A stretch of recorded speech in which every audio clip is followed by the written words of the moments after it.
Hello and welcome to episode 25, is it? Yeah, 25.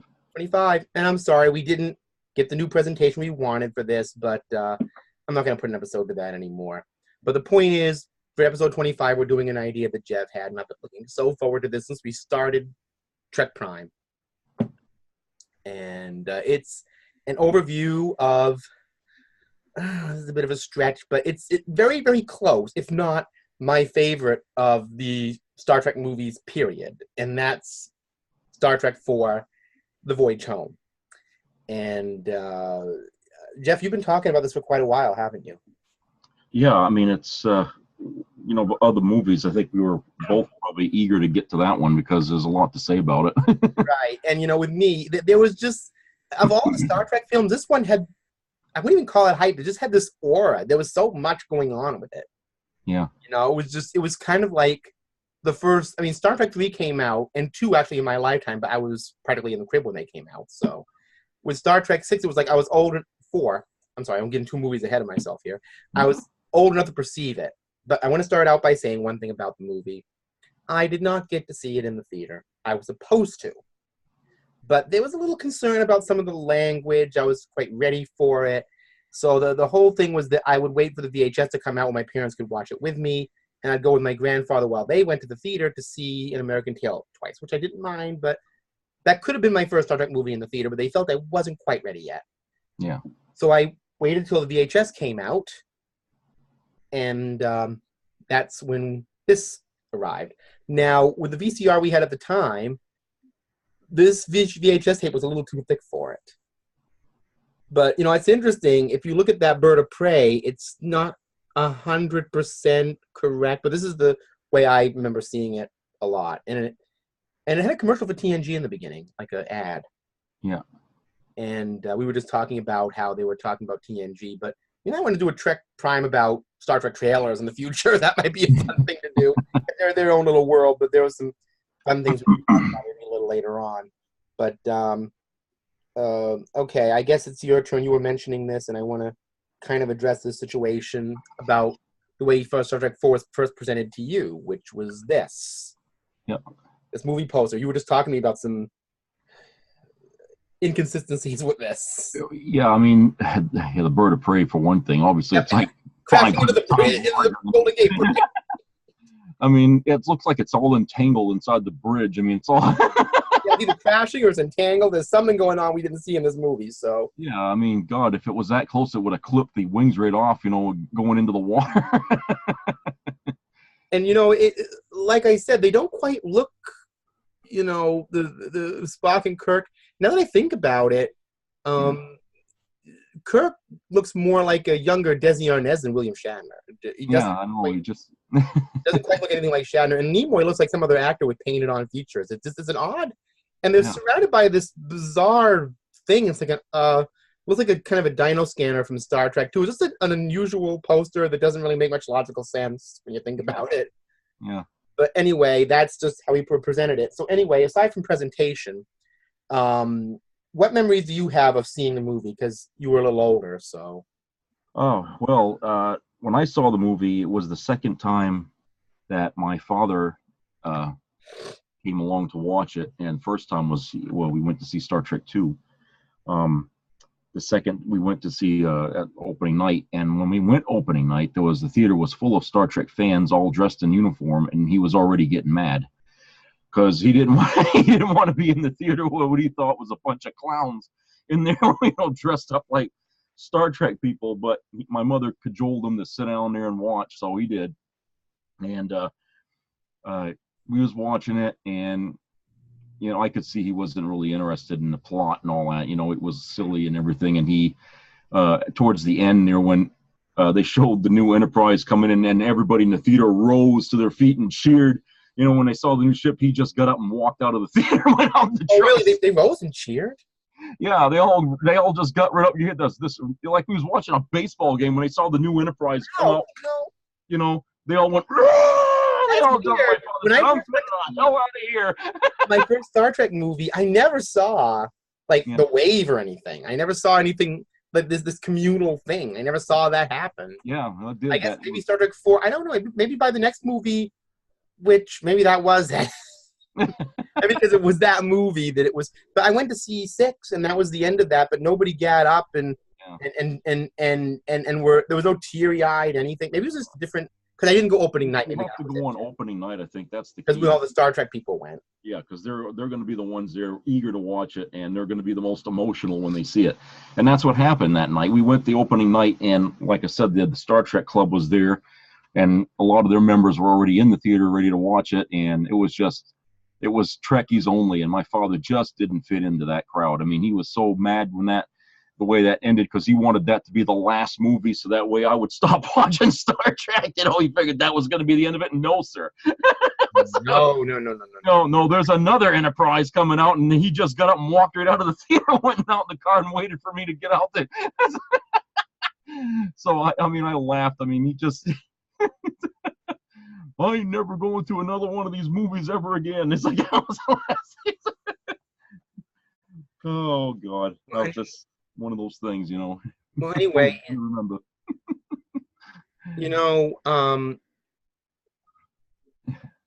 It looks like, from what I'm reading, Star Trek 4 had a production that was very lengthy.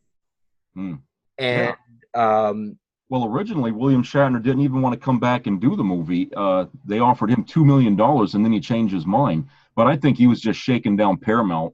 Yeah, you mean bucking for a raise kind of thing? Yeah, I think that's what he was doing. He knew he was going to come back. His friend was directing it. He didn't die at the end of the last movie or anything. So. Well, here's another thing. Wasn't that roughly around the same time as that whole bit on SNL about Get a Life and all that? Yeah, I think he did that after that movie had come out. Yeah. So, I mean, you think he might have, at that point, been bearing some resentment to Star Trek? Like, well, this is the best thing I ever did, so. I don't know. It's hard. I mean, like I said, his friend, who he claims is his best friend, is directing a film, and he decides, I'm not going to be in it, or I'm going to use this opportunity to get more money out of it. I mean, that's, well, and what is TOS and its emotional resonance? It's the Kirk-Spock relationship. Yeah, you can't have Star Trek without the two of them in it, Otherwise, it would be Bones and Spock arguing like a married couple the whole film. You need that Spock-Kirk brotherly friendship to kind of, give it that other resonance. The TOS movies, you had to have the three of them in there, Kirk, Spock, and Bones. You can't do it without one of them. Right, there's that holy triad, they call it. Yeah, that's right. We talked about Star Trek as a religion. They were using holy triad. And Shatner knew that. He friggin' knew that by Star Trek 4. He knew that. So, it was just a shakedown. It was just a shakedown is what it was. So Shatner got in the film. Now, there's another guy who did not get in the film, and there's a bit of a story about that. Eddie Murphy wanted a major role in that film. Yeah, they wanted to make him a college professor that listened to whale songs. And that was the character that eventually evolved into... When he didn't want to... When they told him this is what his character was going to be, he didn't like it, and so he went and did The Golden Child that year. So Catherine Hicks, they reinvented the character for her, and they made her a marine biologist instead, and they had her working where the whales were. So that developed into that character. Right. I think Eddie would have preferred to be more of a comic foil than be a... Well, he was a Star Trek fan. He wanted to be in one of the movies, but I guess the character didn't appeal to him when they said this is what he's going to be, and he said no. At that point, he was deep in his more comical period. Yeah, he would have been over the top, I think, in that movie. I think he may have not wanted to play serious acting roles at that time. I don't know how that film if it would have succeeded any more or less with him in it. I think, at the time, his movies were very over the top with his acting. It was like... He was a very boisterous comic. And yeah, because he was younger then, and he was really full of energy and stuff, and, Yeah, he would have he'd have been like a scene stealer through the whole movie, like he'd trying to one-up William Shatner or one-up... Yeah, that would have been disaster. Yeah. Nobody one-up Shatner in those... Yeah. So I think there would have been friction on the set between them, and I don't think it would have made the movie any better. I just think it would have been like a friction through the whole thing. So, like I said, having a big person who Shatner would have felt competitive with at that time. Boy, I don't want to make it sound like we're picking on Shatner too much. So I'm just saying that, I'm sure there would have been some issues just generally with that, Yeah. So I don't know. But anyway, so that was the only production of the movie. But Nimoy was reading, I can't remember the name of the book. I was watching an interview he did with Pharrell Williams of all people. Interviewing him. Did a really good job. And he was talking about reading this book around 85 or something about animal species being extinct. And he had this notion that the next Star Trek movie, which he really didn't have an idea what he wanted to do with, he wanted to center around a plot that would require that an endangered species was saved from extinction in order to save the world. Yeah. And, you know, in a way, now that I look back at Star Trek 4, I was just watching the Blu-ray, it's kind of almost two movies in a way. Because, you know, you've got this thing in the 23rd century where there's this very tense and dire situation where this probe that actually resembles a rusty can comes to Earth, and its signal is so powerful and so irradiating, it starts evaporating Earth's oceans and cutting the power off of Starship. Yeah. It's extremely powerful. And there's a planetary emergency. Kirk and the crew of the late Starship Enterprise are with their bird of prey. Was it the third month of their Vulcan exile? Yeah. Now, if we're dealing with DC Comics, there's a little 3-month area they fill in. Do we want to wait to get to that later or now? Because that's a... Well, no, that's like the comic book area or something. But we're going to discuss that, but I don't know if we should do that now or later. It's not really needed to, you know, because, you know... Well, yeah, we'll save that aside. They're standalone things. Right, but that we can kind of do that as a thing later, just kind of... Yeah. But because it's a fun thing. But anyway, but they were on Vulcan for 3 months, so they renamed the ship the Bounty, and so they end up. Spock ends up with apparently a very primitive Klingon computer, figuring out that the probe is simulating the song of a whale that's been extinct for 200, 300 years. So they end up having to use time warp to go back in time. And then all of a sudden the movie takes on a different tone. It becomes more of a comic adventure. Well, there's a reason for that. And you're actually very close to the reason, is there were two writers in that story, Harv Bennett and Nicholas Meyer. Yes, Nicholas Meyer did write for that movie. He didn't direct it, but he wrote. Nick Bennett did the first quarter of the film, where they go just to the point where they go traveling back in time, and Nicholas Meyer did the whole 1986 part. And then when it came back into the future, Harv Bennett wrote that part to the end of the movie. Knowing the way Nick Meyer and what he tends to do, I'm surprised he didn't write that first part. Because the first part of the film was by far the darkest. Yeah. But so Harv Bennett did the more sci-fi in the beginning, and then Nick Meyer did the comic adventure thing on Earth. That's right. But I think it's a good point to get into what happens during that time travel scene, which I find alternately suspenseful and somehow funny too. It's a strange thing. They're on this Klingon ship, which they restored to look like a very makeshift Federation bridge. And I mean very makeshift. When they're going through time warp, each time they increase incrementally in warp, especially if you see the Blu-ray, the ship is shaking and you hear metal clanking. Yeah. And Spock literally loses a piece of his console on the floor. Yeah. And you hear, and Uhura has this thing comes out of the wall and blows into her face. And all this crazy stuff happens. You hear, like the ship is going to fly apart. Yeah. And they're all shaking. And then whatever happens when they go to time warp, Kirk falls asleep. And there's this really creative but non sequitur dream sequence. It's like this very bizarre, abstract dream kind of thing going on. Early they actually took lines from later in the movie and stuck it in. I found that really strange. That was there some sort of temporal aphasia there, because it's almost like he's perceiving the future of the past. Yeah, things that happened later in the movie. And it's weird because it never happened before in Star Trek. Whenever they did time travel, the crew didn't fall asleep. They were always awake right to the end. I mean, it was never like that. So I don't know why they decided to do that. I don't know. Maybe Klingon ships. I don't. So Klingon ships, ships are blowing up. So maybe it set them into a thing. I don't know. But I don't know. I mean, it just didn't make any sense. The dream sequence basically is. Would you say like very first gen CGI?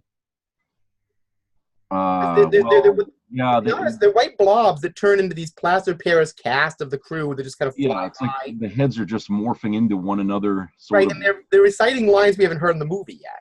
Yeah, but they're coming out of them, I guess. And then you see this very random whale-like figure that kind of just floats out with this very muted whale song, and then this. I mean, it's like, are they trying to say, was it just a more elaborate and artistic way to say something in that dream sequence? I mean, because obviously I didn't get it. Well, I mean, something in there. I think maybe Nimoy and them were figuring, dreams aren't usually that coherent. So maybe he wanted to have an accurate reflection of how a dream would be, that it would be abstract imagery that didn't connect and didn't make sense. But even still, why would there be lines that were from the future? Yeah, how did he draw from that, Unless we go by Tom Paris rules, and for a moment, Kirk existed at every point in the universe and time simultaneously. Which would explain a lot now that I think about it, but anyway. But I'm not going to go by Tom Paris rules of the Warp 10 barrier. That's another show. Voyager, get over there. You're for another show. But anyway, I'm sorry. I just thought of that for a minute. Maybe that's what they were trying to do. This was infinite velocity, and Kirk was everywhere. Yeah, he was everywhere. And then that's why he was hearing all this stuff. And then there's a scene where you see there's a bog, and then you hear the ship landing, and then he wakes up, and the braking thrusters are fired. Yeah. And that, and there was another thing about that movie, and it's kind of weird that they had this like that in there, because if you've seen the movie Terminator, when Arnold Schwarzenegger goes back in time, he ends up next to a dump truck, when he appears. In Star Trek 4, when the bird of prey lands, in that park, there's a bunch of garbage men outside. Oh, yeah, with a honey bucket. Yeah. Yeah. And so I'm thinking, what is it? Trash men are always going to be around where there's time travel involved or something. Yeah, I just remember they're having that line, that weird dialogue where it's like, oh, why are you always fighting? I like the way she fights. They're having that little dialogue. And then all of a sudden the ship appears, or this thing they can't see because it's cloaked, and then this door opens up, and these people come out, and they're like, oh, did you see that? No, neither did you, when they're driving away. Yeah. Then you go into this scene where basically they're walking around 1986 San Francisco. And you know what's funny about this, and I realized watching this? If you watch other Star Trek time travel moments, they always go back in time, and they seemingly know exactly how to blend in. Like when we went back with Gary Seven and the TOS, they always seem to know right how to blend in. Actually, there was a thing about Leonard Nimoy was kind of burning a brain cell trying to figure out what these people could wear after they landed on Earth. And he was thinking, he went out driving around the area, and he came to the conclusion that these people would fit in just fine compared to what other people in the city were wearing. Kirk and the others would just blend right in with what they were wearing, because it wasn't so out of whack, Right, and of course they're wearing those red uniforms we talk about all the time with all those things on them. So they take all the pins off, which is good. They just took the pins off, but still, it didn't look like it was anything that bizarre compared to what other people were wearing at the time. Right. I mean, this was 80s San Francisco. There was a lot going on. So, but the thing is that, when they go back in time to Voyager, I'm going to Voyager a little bit now, to the 90s, they make them all 95. Yeah. Cody had that little George Clooney Caesar haircut, and somehow Kate Mulgrew got a hold of a designer outfit for the occasion. They all look like blended into that time. Except for Tuvok. They made him wear that stupid wraparound. He didn't fit in. Tuvok looked like some sort of boy band guy. Yeah, I just don't know what the hell. It's like, come on, even Leonard Nimoy come up with a better way to hide his ears than that. Good boy, just stay over there. We're in Star Trek 4 now. But with Star Trek 4, they blend in with the time, but the way they act like fish in space. Yeah. Like, they have no idea what's going on. Run over by a taxi and Kirk acts like he doesn't understand the road system.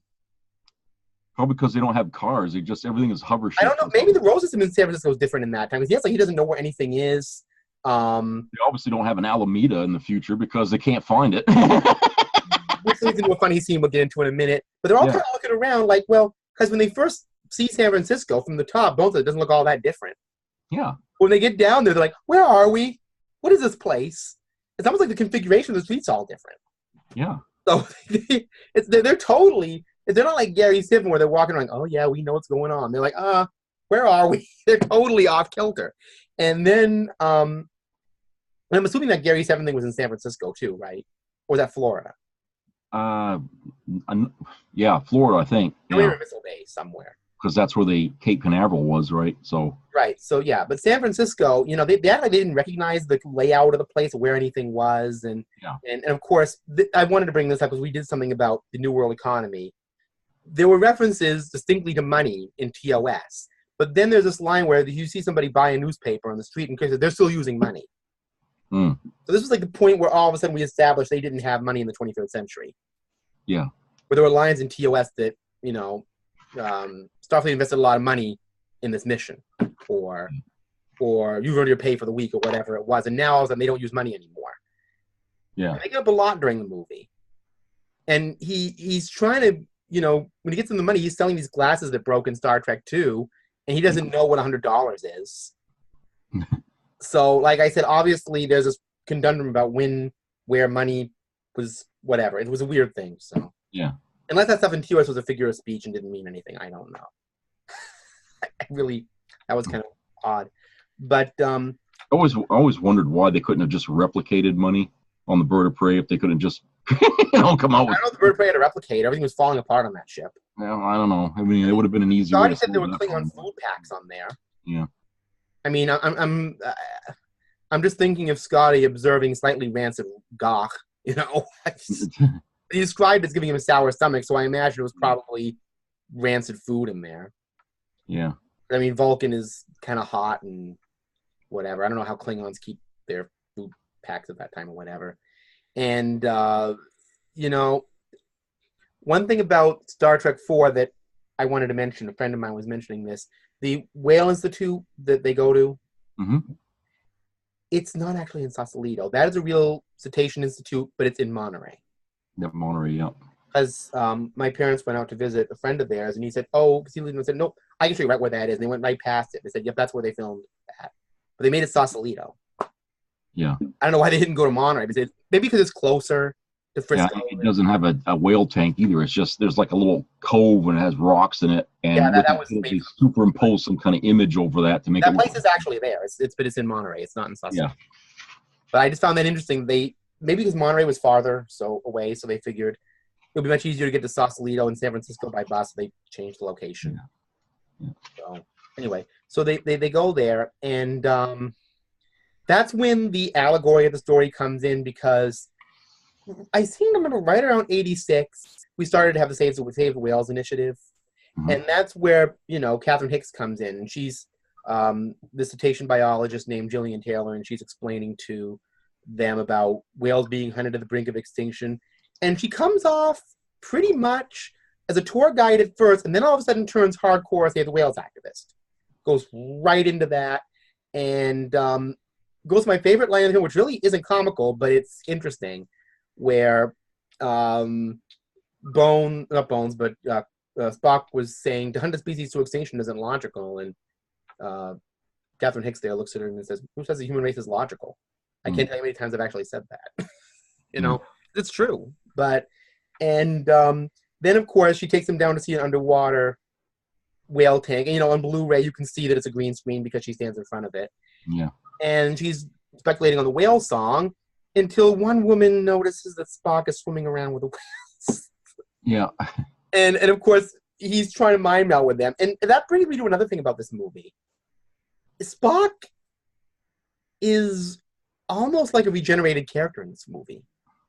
His cartridge has been merged back into his body. There's partial memory.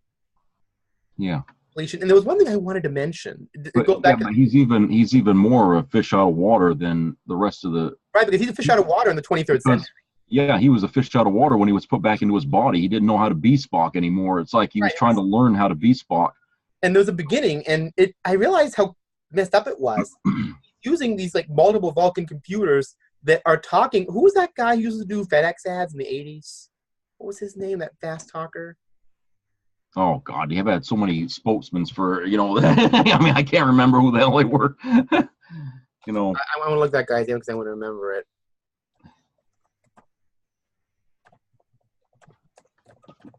He was on Micro Machines. He was on a lot of ads. John Machida. Mm-hmm. The Vulcan computer sounded like a female John Machida. Do you remember that? Yeah, it was super fast. Really fast. It's really fast. It's Spock totally is understanding everything they're saying. Yeah. And it's like they're doing 3 or 4. And then, is that how Vulcan schools operate? Talking to you 3 or 4 fast-paced conversations at once? Well, we always knew Spock could multitask. That's why he had two positions on the ship. His first Right. So, but I mean, the fact of the matter is, it does point out these Vulcans are kind of far superior to humans in the ability they can understand three computers who talk like John Machida. That's right. So, I mean, it's just interesting to see how fast and furious Vulcan computers are. So, the Spock is trying to relearn being Vulcan. So he's going back to Earth and doesn't have a clue how to really operate. And, I was wondering if that hadn't happened, if Spock hadn't died and they had to go back, do you think pre-death Spock would have been able to handle that better? I think so. I mean, I think because he traveled back in time before with he Kirk. Go and jump in whale tanks and he would have been. I think he would have probably figured a more discreet way of trying to make I'm just surprised he didn't just have the idea where they would just sneak back there at night or something like that, beam into the area or something. Yeah, that regular Spock might have done that more. Yeah, I mean, that him just jumping in the tank there like that in front of everybody seemed kind of silly. When I saw it, was like, that doesn't seem like the logical thing to do. It seems like, you're just making a scene now. Everyone's going to remember that. And, Maybe it's just, he was a reformed Vulcan. It's like having a child around, he was just. Yeah. He was a little more childish in that movie and like almost innocent in some ways. Yeah. Which led to another one of my favorite parts. There's a lot of them, which is kind of a comic scene where they're in a bus, I think going to Sausalito, and they meet up with this punk. Wasn't he the musical director on the show or something? I think so. Yeah, Yeah, and they told him to write the most obnoxious song ever. I Hate You was the name of the song. The song is literally called I Hate You. Yeah. And just every punkish cliche you can think of. And I'm just thinking of Kirk and Spock on this bus listening to this song where they're just spitting, how many megatons? It's really, and then he's like, we're all bloody worthless. And that's when Spock gives him the neck pinch and everybody claps because he collapses on the thing, on the boom box. And, I'm just sitting here, and Kirk is looking at him like one of us would, listening to an 18th century lute song about beheading somebody. Like, boy, this is like 300-year-old noise. I don't want to listen to it. They used that song again in another movie called Time After Time. You mean that I Hate You? I Hate You, yeah. It was used in that movie, too. So they used that same obnoxious song. Yeah. I thought it was written just for Star Trek 4 and nothing else. I didn't know that was used in another movie. Yeah. Oh, yeah. Well, I mean, what's the movie called? Time After Time. Well, I'd probably remember if I heard that, how many megatons again? just really pouring on the cliches, Yeah. And then, of course, that was before they arrived. I know I'm getting, and that's another, for years, whenever somebody was swearing, I would often use Spock's proto-regenerated Vulcan description of it, colorful metaphor. Yeah. Because, obviously, I believe he'd swear before that. Yeah. But all of a sudden he's referring into it as colorful metaphors now. And then Kirk says to him, well, that's how everybody talks in this time. And I mean, we know they swear in the 23rd century because Bones does it all the time. Yeah. Damage him this, damage him that. Apparently it's not a common thing in that time. So in the 20th century, nobody pays any attention unless you swear every other word. Yeah. And then he talks about it's in the writings of, Jacqueline Suzanne or Harold Robbins, pulp novelists for us. Yeah. And then Spock, I don't know if it's sarcasm or being literal. The Giants. The Giants. I don't know if that's Vulcan sarcasm or what. Yeah, I'm not sure what he was saying there. And I mean, obviously in our time, they're not exactly considered literary giants, but that's he's just spouting off some random pulp novelist and somehow they remember in the future. Yeah. And he describes the literature of the period. And you get the impression hearing them talk that a lot of people in the 23rd century don't look on the late 20th century with very much dignity. No. And act like, oh. And then you got to figure we had 3 world wars in that 100-year period. It's like, it had to be probably the most chaotic period in human history. I mean, yeah, and here we are still in the middle of that chaotic period. But anyway, yeah. But I'm just thinking, looking around me in 2018, it might look a little bit more reasonable than it did to them, or not. I don't know. But anyway, the point is that now I'm just trying to think of Kirk and Spock trying to figure out why they're playing Pokemon Go out in the street. Yeah. Anyway, so the thing that happens is that he goes into the whale tank. They get kicked out of the Cetacean Institute by Jillian. Yeah. And she ends up picking him up because she's a sucker for hard luck cases. And yet more hilarity ensues. And I actually had to have a little fun education because of this scene when I watched it on VHS, when Spock is being described by Kirk as somebody who was involved in the Berkeley protests, and he says he did a little too much LDS. And when I was younger, I didn't understand he messed that up. Yeah. My parents said, no, he's trying to describe LSD. It's a hallucinogen, blah, blah, blah. So that's how he figured out what LSD was. Memory of history was a bit foggy there, so he just... So, yeah, but like I said, she's just thinking these are two kind of crazy people, so they're trying to explain to her how they can help these whales, and she's not quite getting it, because they're trying not to say what they don't want to say. Yeah. And one thing about Jillian, it's weird, and I don't know if this is what they did. She's not exactly Edith Keeler, but still, she seems to have this insight that there's something a little off about these people. Hmm. I mean, it's not anybody would. I mean, you see these two. Where she called them a lot of people would have just said, "Oh God, they're kooks. I'm not going to bother with them." But she seemed to be kind of interested in knowing what their situation was. Yeah, I mean, obviously they, there was a lot, just by their appearance, they looked out of place a little bit, especially Spock wearing robes and, and the headband. You look like he's a monk or something, Yeah, he had that headband off. And now, if you read the Star Trek 4 book, there's a line that didn't make it into the movie, where he distinctly said, "I think 20th century Americans will perceive me as foreign but not extraterrestrial." Yeah. And, I always thought it had kind of a Karate Kid vibe. Yeah. Because he had that thing around him, and very Cobra Kai. Yeah. And that was big around that time. So I think Karate Kid 2 was out by then. So I think everybody was kind of into the karate kind of Asian look. So, and Spock had that very Asian vibe in that movie. Yeah. So I think he just kind of blended in with that San Francisco Karate Kid vibe, although Jillian for herself referred to him as a ditzy guy who thought that Gracie was pregnant and called him Admiral. And she remembered, because she had a photographic memory, what they said. Yeah. And they were trying to basically gaslight her. And like, that's what you said, farm boy. Yeah. Because it's like, you said past tense their extinction. Yeah. So obviously she was quite bright. She had a photographic memory and they couldn't fool her. Yeah. And they were trying really hard, but she wasn't being fooled by this. She was getting all this, but not putting it all together, of course, because it doesn't make sense to her, but she's getting it. Yeah. And she has an attachment to these whales. You mentioned Eddie Murphy was going to play a guy who communicated with whales or something. Yeah. Now, I don't know how they would have worked that character into the story. It would have been a different Star Trek 4, because he's just a college. He was just supposed to be a college professor that just happens to like whales, but it wouldn't have been no scene with the whale tanks and all that. It would have been all different. You know what I'm saying? It would have been a different movie. Yeah, that was kind of a convenience they put in there, because they could have just gotten any whale from the sea. Yeah. But they found two whales because they were like, why are the whales in the city for? Mm. And I was, for a minute I thought, why would they not know about that? And then I remembered, oh yeah, in their time, 20th century records are kind of fragmentary. Mm. So I guess George and Gracie and their story was not exactly in the history books. Yeah. I mean, it makes sense. I mean, how many nuances of the 18th and 19th century are in the history books now? Yeah. I mean, you're only going to remember the big events. You're not going to know all the small things that happen. I mean, if somebody had some sort of random wedding party in rural Nebraska in 1842, that's not going to be in the history books. No. It'll have happened, but there are things that just were not significant enough to be recorded. So I guess that whale situation was not that significant. No.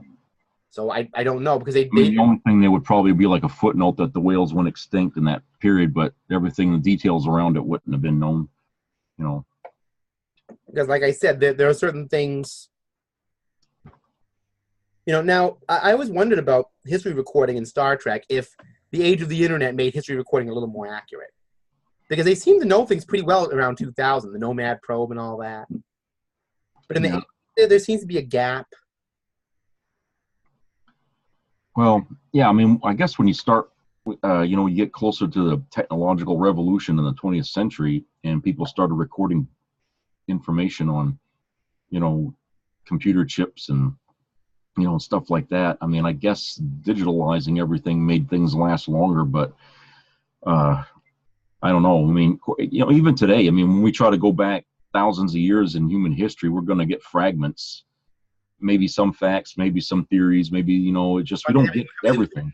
On some kind of paper or something, or papyrus, and that doesn't. Yeah, some old piece of paper that's all falling apart. I mean, you're not going to get everything, it's just, you're only going to get bits and pieces, and you got to kind of imagine how it went, and. So, yeah. Now, I'm going to do a little segment here that I don't know, because you mentioned there were some things you wanted to bring up, and I'm wondering if some of these are. And I don't want to feel like I'm dominating this whole thing, but in that conversation, before I get into what I want to get into, is there anything specifically that you wanted to mention on your own about this whole thing with them just getting to the 1980s? Well, I remember I was talking to some people here maybe a year ago, and this was online, and somebody had said that Star Trek 4 was just a copy of Star Trek the Motion Picture, because you got two situations that's similar. They got a probe that's threatening the Earth, and the only way to get rid of this probe is to go into something in Earth's past to get rid of it. Basically, you got this old signal from NASA that gets rid of an abstraction, but I guess. Yeah, but they're saying that they just basically took the same storyline from Star Trek the Motion Picture and rewrote it and made it more funny for the fourth film. And I was like, I mean, it's like, what were you saying? You rebooted it or what? I mean, it's like, Actually, the motion picture is very closely related to the TOS episode Changeling. It's much closer to that. So I guess you could say it was their third interpretation of that storyline in Star Trek 4, Well, I don't know. Sometimes, was that coming from Star Trek fans or just people who didn't care about it? Was on Facebook. I was talking to somebody on Facebook about that, and it was Star Trek fans, I guess. And somebody had said that they felt that movie was just a reiteration of the first movie, which they just... It sounds like you've been on Star Trek fan, if you ask me, like somebody who just were trying to make it all seem the same. Well, the topic was they were talking about Abrams' Star Trek, and there was people complaining about how Abrams was borrowing too much from Star Trek 2 in the second film and all. It was just a big back and forth about that, and then somebody was trying to justify their reasoning by saying, well, they'd done it before when they did Star Trek 4. They copied from the motion picture, and so I was like, that's kind of what I was hearing that. So there's people out there that think that it was sort of like a reinterpreting of the first movie, which is weird because Star Trek the motion picture earned the most money of all the 6 films that was ever made, and Star Trek the fourth film was the second highest grossing of the movies. So I mean, I guess maybe we can complain about the storyline, but I guess it works because those two films. I never really noticed the difference because they abstracted it so much. Yeah, I mean, you don't really plunder right from the motion picture. It was a similar subtext. Yeah, but I mean, that's a little bit. But like I said, with JJ, I don't want to spend too much time on him because we're TrekPrime. Yeah. But he actually lifted whole parts. Yeah. He lifted whole parts rather than... I mean, if you were a fan, you would have saw the parts he lifted right off the bat. It wasn't no reiteration. He just grabbed it. They weren't influences.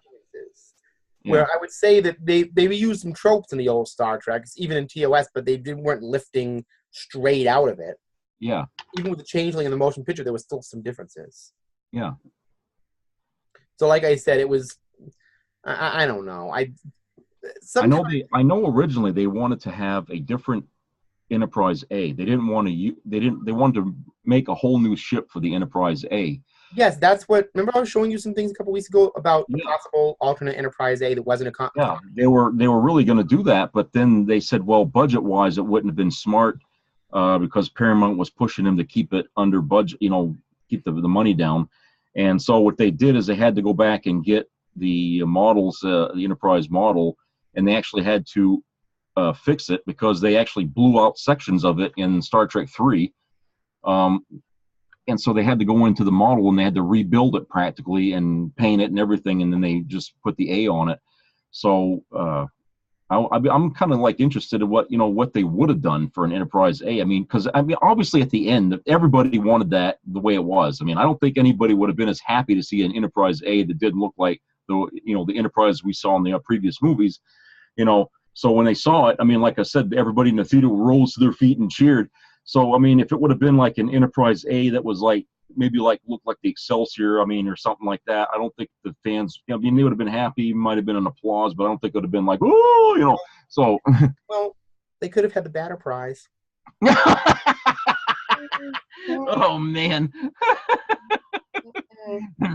You'd have been flapping to the sky. They got a bat signal hanging up over the top of it. Okay, JJ, you can go back over there. We're not going to see you for a while anyway. Yeah. No, but that movie, you're getting to the end, but yeah, I mean that food, yeah, because there's this still thing with the bureaucratic mentality is the only concept. We'll get a freighter. It's like, no, we're not gonna get a freighter. Yeah. And then Sulu's like, I'm counting on Excelsior. And then they look over and you see Excelsior rising up, and they're like, is it gonna be Excelsior? Yeah. And then no, they get another Connie. Yeah. Yeah. So anyway, and of course, FASA had an answer to that. They said they actually renamed that the Enterprise class for some reason, but that's FASA lore. FASA lore is not canon. I know there are a few people who, for some reason, want it to be, but it isn't.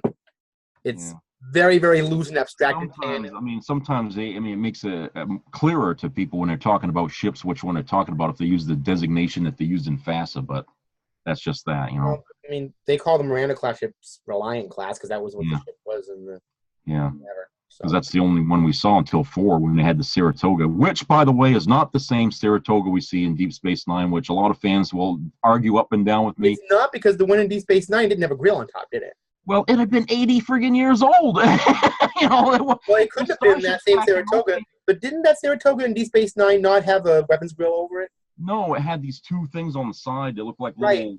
Yeah. And that Saratoga, commanded. You mean the one commanded at the beginning by Madge Sinclair? Yeah.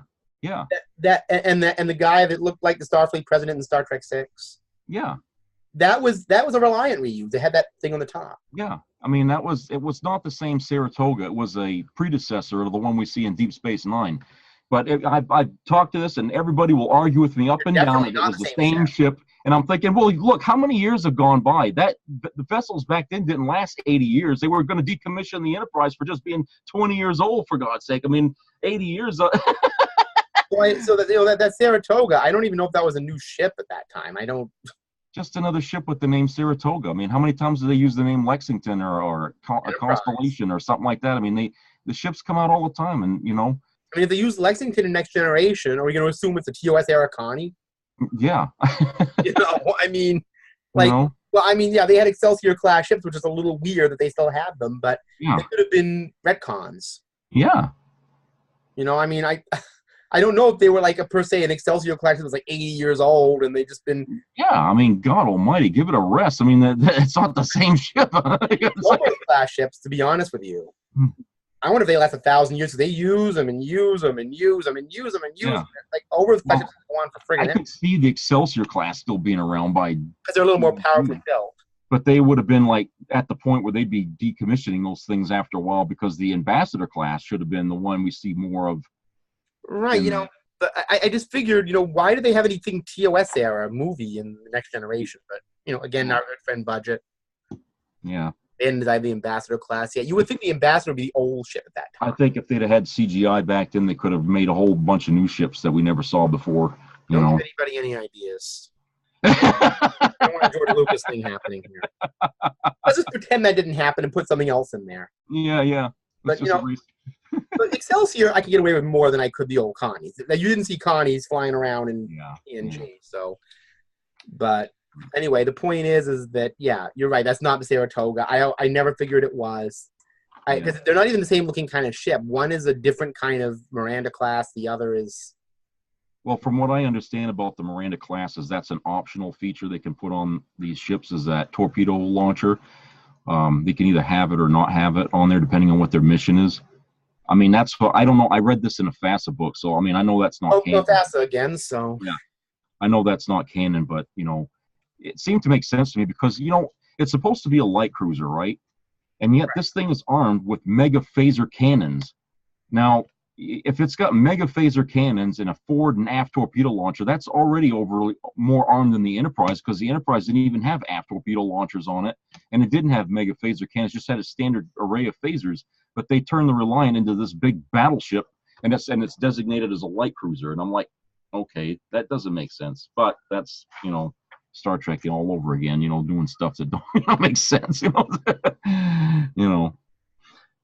So, yeah, the thing in Star Trek 4 is that when we see starships and star bases, they're all kind of being shut down, by this probe.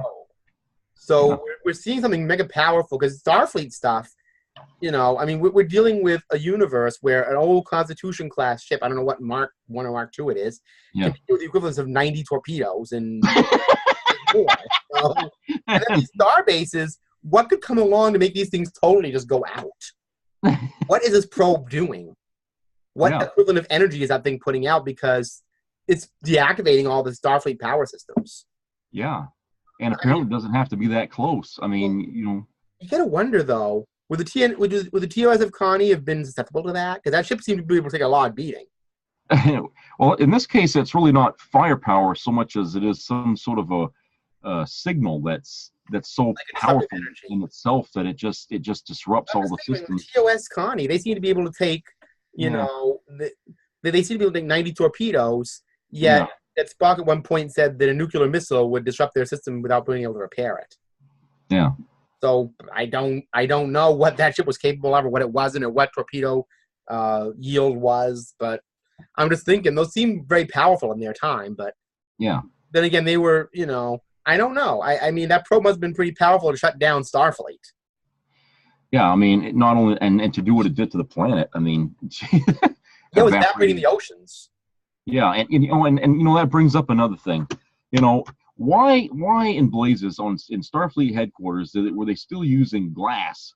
Yeah, I noticed that they bought up this big, like a metal detector they were using to brace it up or something. Yeah, they was putting braces all around that thing, and it just gets knocked down by some wind and rain. Right, and then the wind and rain blew out the glass like it was a little thin, cheap dollar store glass he had. It wasn't very thick at all. It was just very thin glass. You would have thought they'd have transparent aluminum, which they refer to later in the film. Yeah, so what is it? They only use it on certain things, or they don't use it on every? I didn't get that, because we see that at the beginning where they break that, but then we find out later in the movie that they got a new invention. It's called transparent aluminum. So it's supposed to hold all the water and the whales, the equivalent to this much of a plexiglass, And I'm thinking, well, what the hell? I mean, we go to the future and we see the window break again, and I'm thinking, well, wait a minute, we just saw them put these big panels. That window in Starfleet Command was like a vanity window. like a little. This is a cute little window just to look out of, but it's not made of the most sophisticated material. Yeah, you could just tap it. They're aluminum in space. Yeah. But they use cheap glass on Earth. It can blow up. Yeah, really. I mean, just wind and rain blows it off. I mean, and of course, Sarek is standing there right in front of it, and he's just sitting there looking. And with that wind force, I mean, he should have been blown out, basically. Yeah. He's sitting there like looking right out, like this is not affecting him. Again, Vulcans with superhero powers. Yeah. These Vulcans can just withstand this wind blowing through. I mean, we would clearly hear that Leningrad lost all electrical power. That the cloud covers about 70, 100% most of the planet. Yeah, so everywhere. And Sarek is like unfazed by any of this, just looking for what's going on outside. Like, just send out a Mayday. Like, well, what can they do? What can anybody do? I mean, it's just, now that I think about it, the way Spock engineered the time travel thing, which was actually a pretty good guess considering he really didn't have a clue what he was doing. Yeah, he said he had to calculate from memory. He got them back like 3 or 4 seconds before they left. Yeah. Because and he's guessing. All that scene at the beginning where Admiral Carr's like, get him back, and then put Sarah going, look, and when he sees the bird of prey outside. Yeah. And you could have had that just be like the 23rd century movie. I mean, it was basically the two birds of prey just passing each other, right? And then the past and the future one. I'm surprised that they didn't encounter the other one going back. Yeah, I mean... But of course, I don't think Star Trek time travel rules work quite like Back to the Future time travel rules. Yeah. At the time, though, I think that's what the common perception was, like Back to the Future kind of thing. Well, Back to the Future is different time travel rules, though. Yeah. But because they're on Earth, they're not in space. Yeah. But like I said, maybe the ships were just two ships passing in the sun or whatever it was. I don't know. Yeah. With all the stuff in the future. But anyway, I wanted to get to something, and I'm going to call this segment Violations of the Temporal Prime Directive, of which there are 3 in this movie. And I think you probably already know one of them is. But one of them was explained away with real cool ease. Transparent aluminum. Somehow Scotty passes himself off as an engineering coordinator from Edinburgh, proceeds to act like it, bury himself in the part by referring to Bones as his assistant, and is basically trying to convince this engineer, this Dr. Nichols character, that he will be able to offer him this new technology that he proceeds to implement by talking to the mouth of an old Mac. Yeah. Computer. So basically, he's using the keyboard in this very abstract way and comes up with this transparent aluminum that will take Dr. Nichols years to figure out the matrixy of. And then he says, "You want me to punch up?" He says, "No, that's fine. And I'll give you what you need for this." So Bones says, "You know we're altering the future." And he goes, "How do you know he didn't invent the thing?" So, okay, here's my thing. Was Scotty just being puckish, or was that one of those predestination paradox that Star Trek is constantly doing? That's the thing, though. When he said that, how do we know he didn't invent the thing? It sounded vague to me, because almost like a troll. It's sort of like, are you saying he did, or are you saying he's gonna, or what? I mean, it didn't seem very clear to me what he meant by that when he said that to McCoy. I mean, well, Scotty could have said, "Well, he's going to invent the thing now that I did it." Yeah.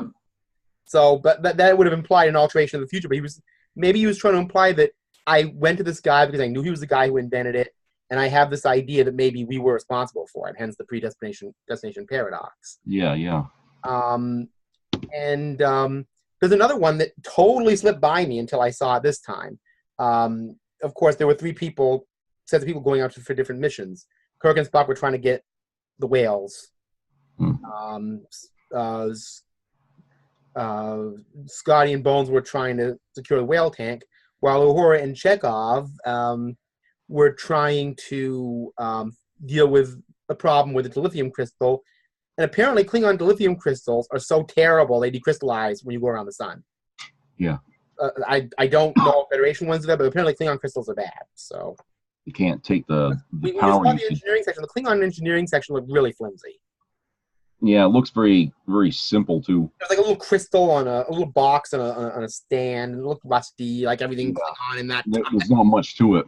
It's like engineering is just a closet on, on the It's like a little opening with like a little hole in this little thing. It doesn't have all this stuff that it looks like this is like an afterthought. We'll put some little dilithium crystal on a stick and just leave it there. I mean, there's only so much room on that bird of prey. I mean, you can't really jam it with too many engineering things. Well, I know I'm skipping all over the movie, but they have to chase down this whale ship that's going after George and Gracie.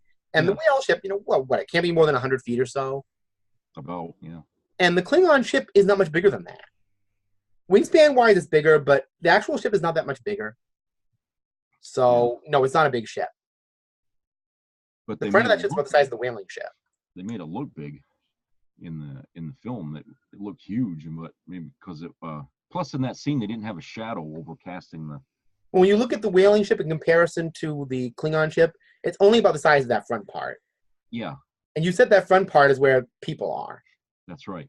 So if the whaling ship's about the size of that, and that whaling ship probably had a dozen people on it or so. Yeah. It's not a big ship. It's mostly engine.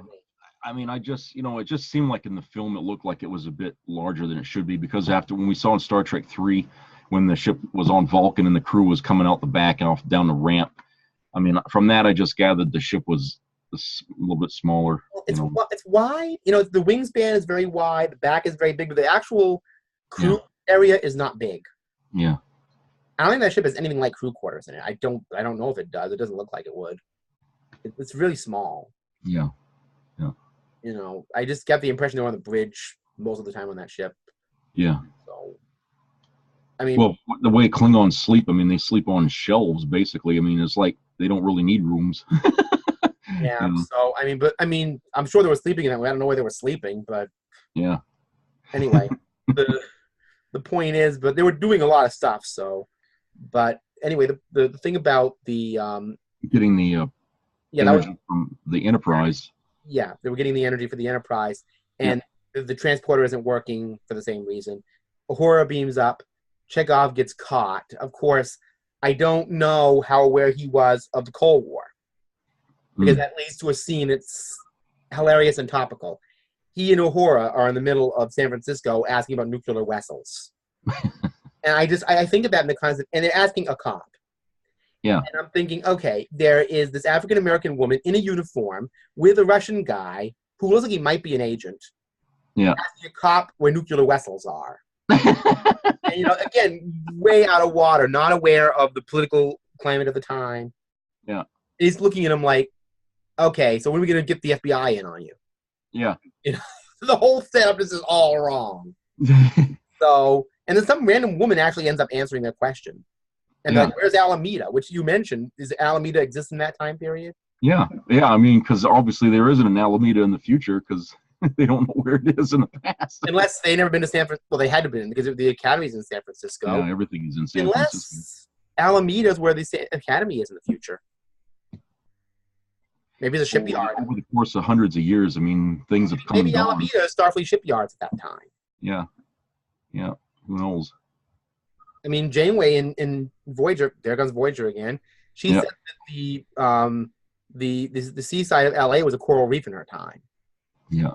So, you know, there's a lot of things that were that aren't anymore. So you imagine 200 or 300 years, it's going to be even more than that.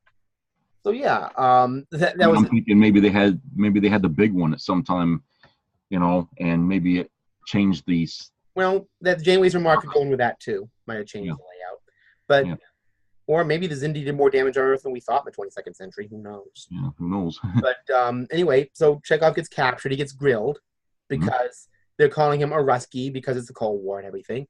And he tries to use a communicator as a stun gun.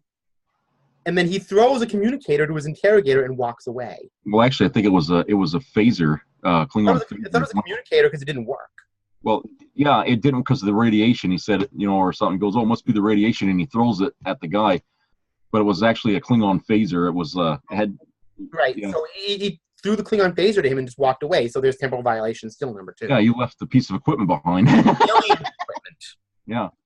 So that could be a major change in history. Yeah. But like I said, you know, you could just assume the guy just threw it in maybe that piece of equipment helped Starfleet create phasers or something, you know, who knows? I mean, that could have been a contributing factor in it, you know. Yeah, they'll probably do a Section 31 book about that or something. Yeah. That was the origin of Section 31. Some military agent some military guy in the 20th century gets a Klingon thing. I don't know. And there was another one I was thinking about, another temporal violation in that movie. I was going to mention Jillian going into the future, but she kind of made it clear she was almost a non-presence other than her position as a whale biologist. So I don't know. I mean, she obviously had a home, she had a truck, she had a job. Yeah. So I'm thinking she just left. It was just.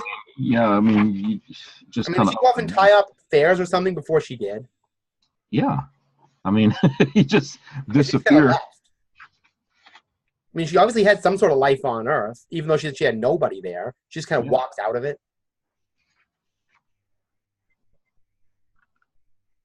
I just found that a little weird that she just kind of went away. But that really wasn't. Her life didn't matter or something like that, you know, or it just nobody would miss her if she was gone.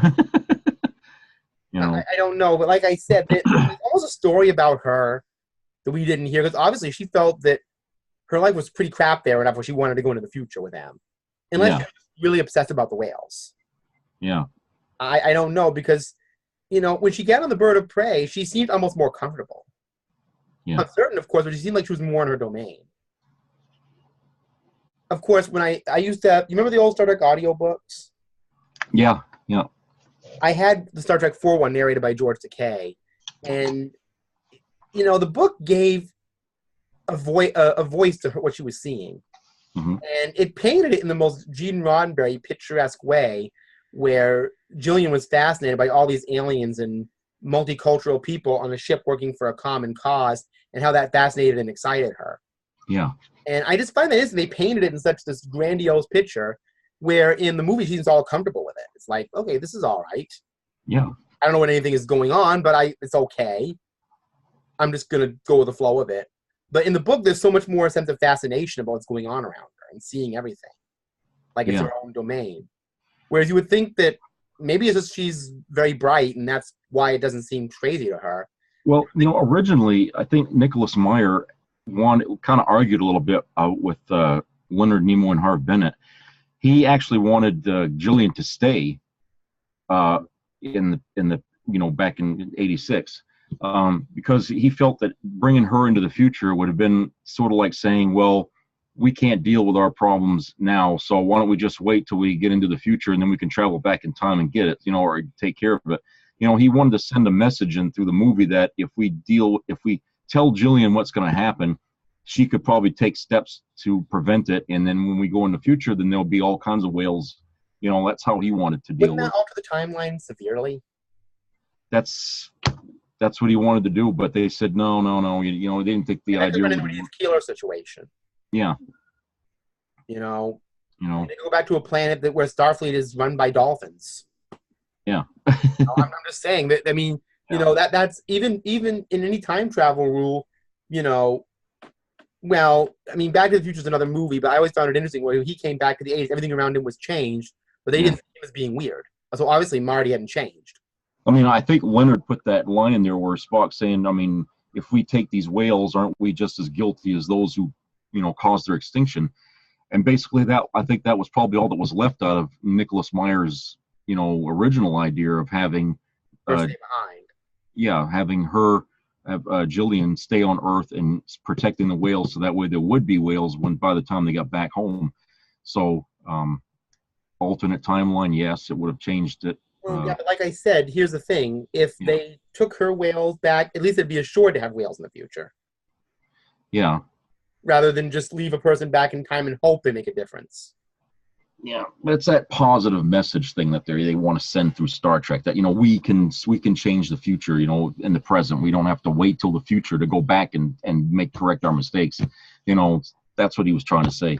I suppose so. It's just, I don't know. I mean, maybe it's my 20th century, it sounds so ugly to even say it, backdoor cynicism, where the future doesn't seem always as static. But I mean, that could have worked. I don't know. But do you think it would have made a more cynical audience feel like, oh, it wasn't very realistic to just have her go back in time, convince this whale biologist? Well, if they'd have done it that way, then they wouldn't have had the bird of prey crashing into the ocean, and they had all that big scene of trying to get the whales out of the back, and and have them come out so they could change the ending of the movie. By the time they'd have got there, the probe would have already got its message, and it would have been flying away, and the end of the story. They would have cut a lot of that. You think it would have been a little too simplistic? It'd have been kind of abrupt, I think. Not to have sort of an ending where the crew wasn't involved in it and more right to the end. I don't want to make it sound like Nick Meyer's ideas aren't good. I notice that sometimes as a thread we run into it with him. Yeah. But, like I said, he tends to have a different outlook on things. Yeah. I guess is the best way to look at it. And, I mean, it is a positive message. I agree with that. But I would have wanted to see that done in a creative way. Like, rather than have that abrupt ending, oh, the probe came and then talked to these whales that she had lived or whatever. Yeah. But wouldn't whales being alive in the 23rd century change the dynamic of all history? Well, the probe wouldn't have come at all because it would have been getting its messages. That's why it was there in the first place, because all of a sudden the whales weren't talking to it anymore, so it went to Earth to find out what happened. So if they go in the future and the whales are already there, then the probe never would have came, right? And everything that we saw in the beginning never would have happened. And there would have been irrevocable changes in history with that. But here's the weird thing about that too, the probe, and whales. There was an implication in the movie because they were asking what Whale Song was about. Was it implying that the whole purpose of Whale Song was him communicating with his probe? Yeah. Was that what they were trying to imply? Yeah, because that's what the probe was looking for, was a response to what it was saying, and only the whales could give the message. But apparently there were no whales to give the reply, and so the probe went out looking for. So does that imply that whales were actually seeded here by aliens? Could have been, yeah. Maybe that probe was probably made by species that look sort of like whales. Who knows? I mean, well, there was a Star Trek non-canon book about that probe that did imply that, but it was implying that it was actually made by super dolphins who seeded the whale and dolphin cetacean species on Earth, like we seed colonies on other planets, and they were in contact with them. That probe was one of a series sent out to Earth to contact these cetaceans that they had planted there, kind of like how people check on Earth colonies in the future. Interesting concept, actually, but it would have been interesting. Maybe if they had Julian stay back in time, they could have clarified the purpose of the probe a little more at the end of the movie. Yeah, I don't know how it wouldn't have made. I don't know. It's just it would have had to tie up a lot of weird ends, and it's just that drastic a change in history to make a species there that wasn't there anymore. Yeah, it would have been a different movie. Yeah, it would have been a different Star Trek after, pretty much. Yeah. So, I heard that, there was some people speculating that the Enterprise A was a result of their changing the past by bringing Jillian, the whales and all that stuff, that, the Enterprise A wouldn't have been there, had they didn't go back in time. It's like somebody was speculating that, that whole mission might have... this goes into the next movie, but I have my own speculation what the Enterprise A is all about. Yeah. Obviously, at the end of the movie, Kirk is, because he saved the planet again, all these charges, and they list all the charges out where they all have to look at it, including Scotty's sabotage of the Excelsior, in which he kind of has a shifty eye, if you noticed. Yeah. Almost like he's not entirely unhappy he did that. Yeah, I know I did wrong, but I mean, come on. I mean, give the guy a break. He didn't. It's not like he went in there with a sledgehammer and smashed everything to hell. All he did was just took out these little things. I mean, it's like, what, they don't have spare one at a Radio Shack somewhere, in the future or something. They could have got some chips or something to put back in there to, Starfleet wouldn't call it Radio Shack, but what would they call it? Well, you know what I mean, like a store somewhere. Where I get it. Circuit Shack. Yeah, Circuit Shack. Buy your detector circuits here. That feels like a quarter for the week. I mean, God, they have people like have spare components all over the place. I mean, they could have just replaced those whatever those things you took out were. Jeez. But like I said, I think there was all that controversy about Genesis and everything, and they were just trying to make it like, you should retire and you're no good anymore, and how dare you steal our property when you should be in Starfleet's retirement homes. I mean, it's like, come on, you guys are going to retire the ship anyway, so he did the job for you. Like, we're going to drop the charges, but Kirk, you were a pretty crappy admiral, so we'll reduce you to captain. Pretty crappy admiral. That's how they acted. Like, you were a pretty crappy admiral, stole starships, and took commands away from other people. We're going to give you your friggin' captain rank back. Just get the hell out of here, will you? Well, right. I mean, because the first thing he did as admirals, he took the command away from Decker. Yeah, I know. And then after that, he steals the Enterprise. So you're a pretty crappy admiral. Go back to being captain. So, Too progressive. Right, and not really admiral material. He's still thinking like a captain. He's still being very maverick and all that. Yeah. So then, and of course, Star Trek V goes into this. I think maybe the actual punishment was giving them a lemon. Yeah. Because we know from the next movie, this Connie has problems. Yeah. And as you pointed out, it's probably because it's old.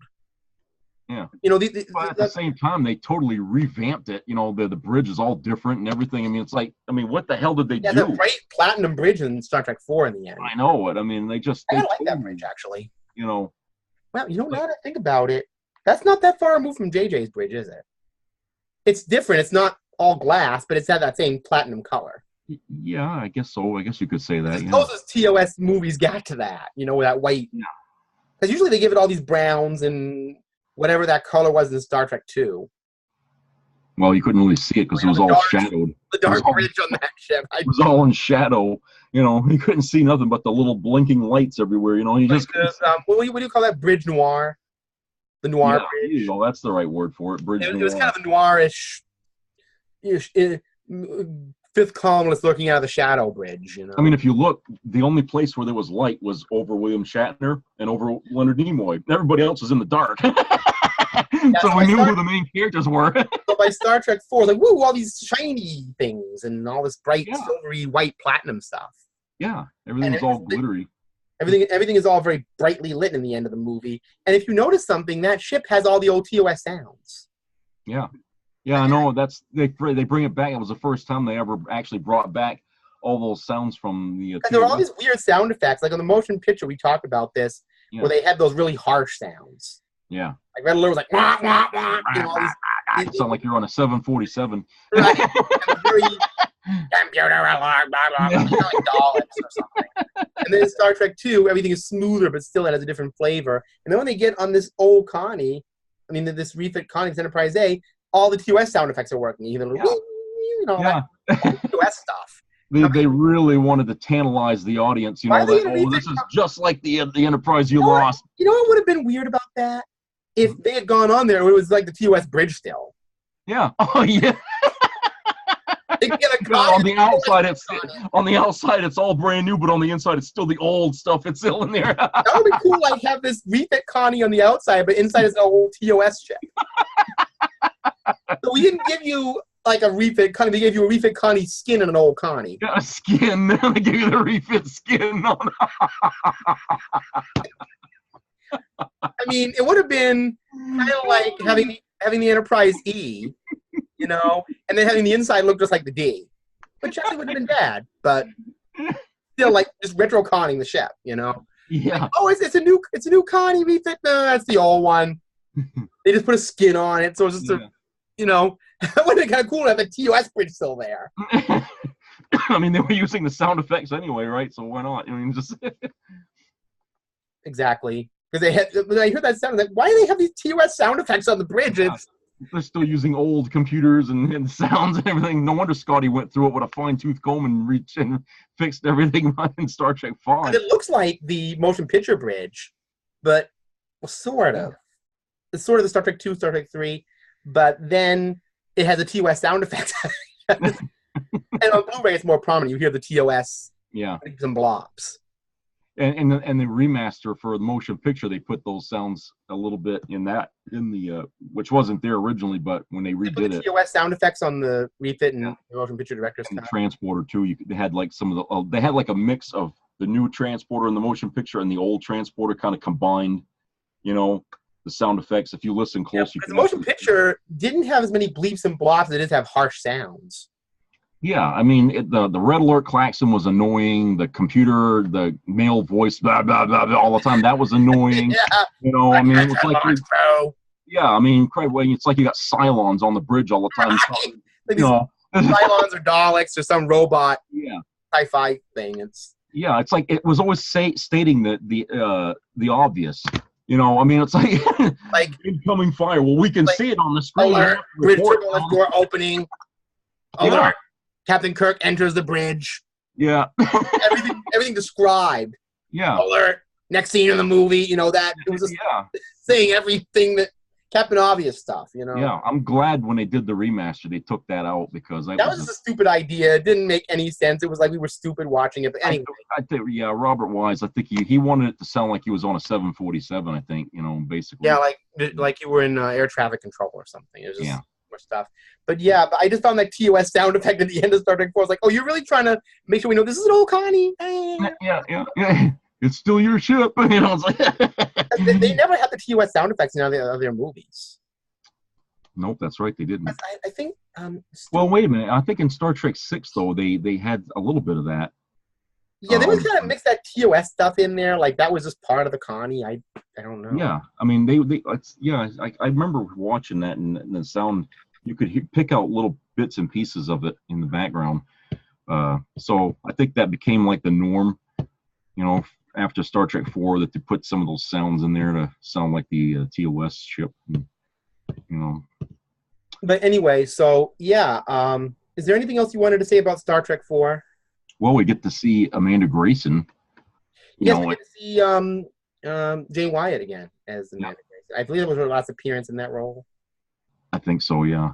But it was nice because that was her only appearance in any of the movies, and and it was a good scene because she's again doing what Amanda Grayson always did, trying to emphasize how human Spock was.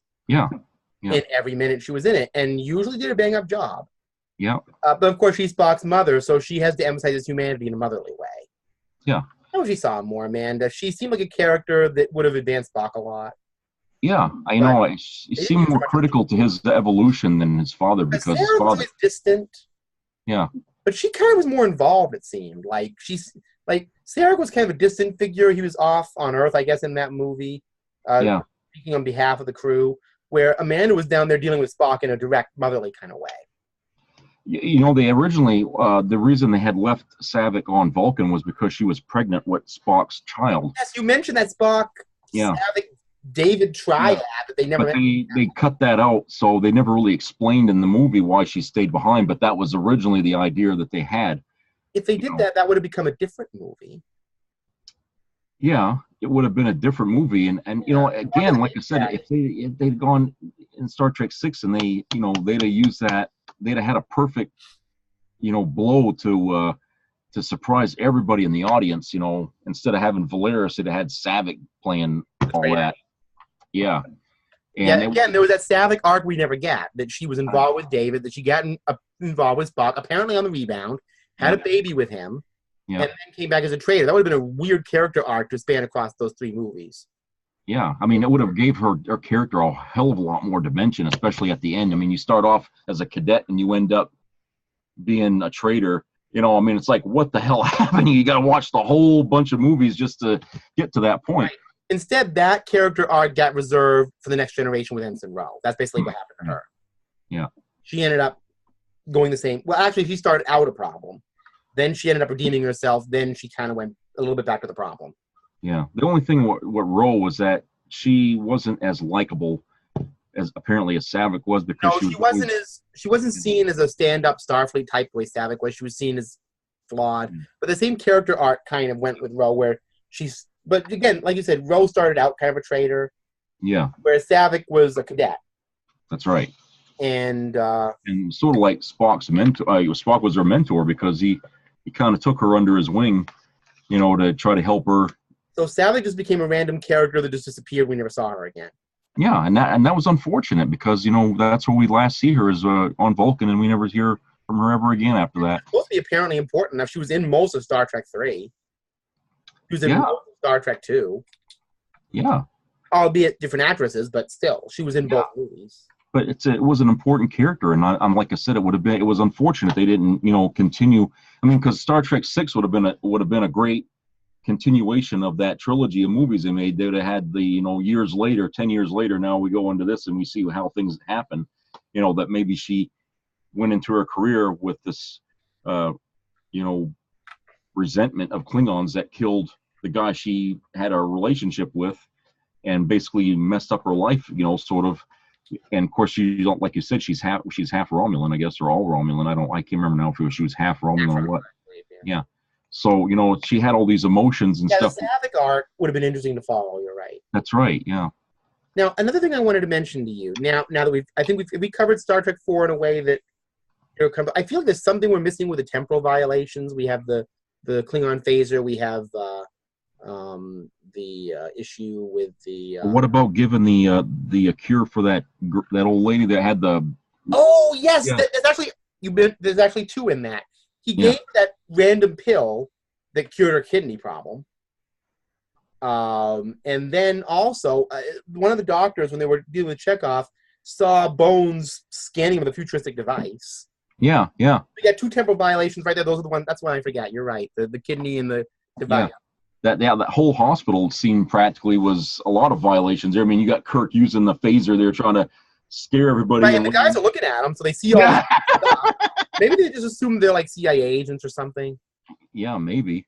With all these, like that. McCoy's yelling at the doctor, saying, "No, you don't drill holes in his head. His artery has to be repaired." I mean, he's basically telling the guy the better way to, you know, that never got invented yet, how you're supposed to cure somebody of this problem, and you have to fall in and you gotta. And the guy is being snide and condescending when it's clear Bones knows more than he does. Yeah. Like, what's your degree in dentistry? Yeah. And he's sitting there, it's like, this guy's talking like way over your head, and you're just condescending to him. What's the point? Yeah. You know, so those are 2 more violations there. Speaking of this, I mean, nobody saw this because they were in the closet at this point. What exactly was that that Bones put. It was like a device with a hinge on it that Bones put on Chekhov. Yeah, apparently it was supposed to repair the artery up in his head somehow. This is weird. I don't know if I still have it, but I made it at one point. I made that thing out of Legos once. Well, you know what it's actually made out of? It's pieces of a model from the D7 Katinga class. That's what I was wondering. It looks kind of Klingon. It is. That is it. They took a Klingon medical device. Yeah, that's what they did. They took the model. I think it's probably the model of the Klingon ship in the motion picture. They took that middle piece in the back off, and they made some kind of a thing to put over his head. That's actually a model piece from. Maybe what it looks like is that middle piece, and they put something in front of it. They put a hinge system on it and attached 2 Kit Kat things to it. Yeah. That's what it more or less looks like. It's like a retcon. What I did is I took, and I don't know if you've ever seen a lot of Lego stuff from the 80s. Mm-hmm. There was this little piece that was kind of shaped like a little D7 front. I put that on top. There were little Lego hinges. I put these like flat things on it, and I made that once. Yeah. I don't know if it's down in my Lego box, but I made that thing. It's very simple. It's not much to it. I always thought that was kind of a cool little device. I didn't know what it would do. It was supposed to repair arteries, but I always had that thing. Yeah. And whenever I would do like, if I was doing Star Trek stuff with my friends, I'd always have that little thing, like with a medical tricorder. Is that supposed to be a Klingon device in the show? Well, I don't. Well, that's a good question. Because that is Klingon chip on it, so the only equipment they can use, I guess, was what they had on hand, I guess. But it had that white Federation look. It didn't, because if it was Klingon, I would have thought it would have been all dingy and rusty and like everything else Klingon. I don't think Klingons would actually try to, No, there's probably a Federation device Bones had left over. Probably, yeah. Probably. Maybe Vulcan. Yeah, or maybe Vulcan, yeah. But then wouldn't Vulcan have been kind of reddish, because Vulcan only is on the red stuff? Possibly. It looked Federation. It had that Federation-y look to it. But the thing is, Chekhov always gets hurt in the movies. I mean, is he the O'Brien of the movies? Chekhov he's just like the Chief O'Brien. I mean, he's the lightning rod. He's like, right. You're right. In the first movie, he gets blasted by the console, which Aaliyah has to cure him. Yeah. Well, Chapel tries, but Aaliyah comes in and somehow cures him. In Star Trek, what happens to his? Oh, Star Trek 2, he has to say eel in his ear. Yeah, they shove an eel in his ear. The movie being brainwashed, and then there's this gross thing where it comes out his ear, and this blood and junk is coming out of it. So we have that. Yeah. And then Star Trek 3. What happens to him in Star Trek 3? Did he avoid trouble in that movie? I think he avoided trouble in that one. Now that I think of it. Well, Star Trek 4, he ends up falling into a pit. Yeah, he falls off. I mean, and how he survived that, I'll never know, because that'd have broken every bone in his back. He'd have been paralyzed if anything. So in Star Trek 5, again, he gets brainwashed. Yeah. Star Trek 6. What was in Star Trek 6? Actually, in Star Trek 6, he's more of a clown, because he was trying to put shoes to a guy that has feet that look like. Oh, Crewman Dax. Not Prill. He had webbed feet. He just had the same name, yeah. They let this. They don't. You mean to tell me that Starfleet couldn't design shoes for something like that? They just let him walk around barefoot, on the ship. With these big feet. Yeah. So we're going on other Star Trek movies. Chekhov, he was kind of a gag character in the movies. Well, I mean, he had that Russian gag, but he actually did substantial things in the original show. Yeah.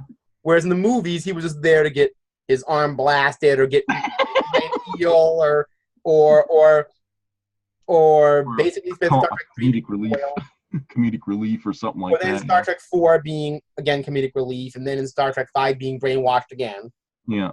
So, but Uhura actually had more of a role in Star Trek 4. I mean, they gave her something really important to do in that movie than what we ever see her do in any of the other movies. Because in 3, she was practically not even in the movie. Because yeah, in Star Trek 3, it was almost like she was becoming a useless retiree.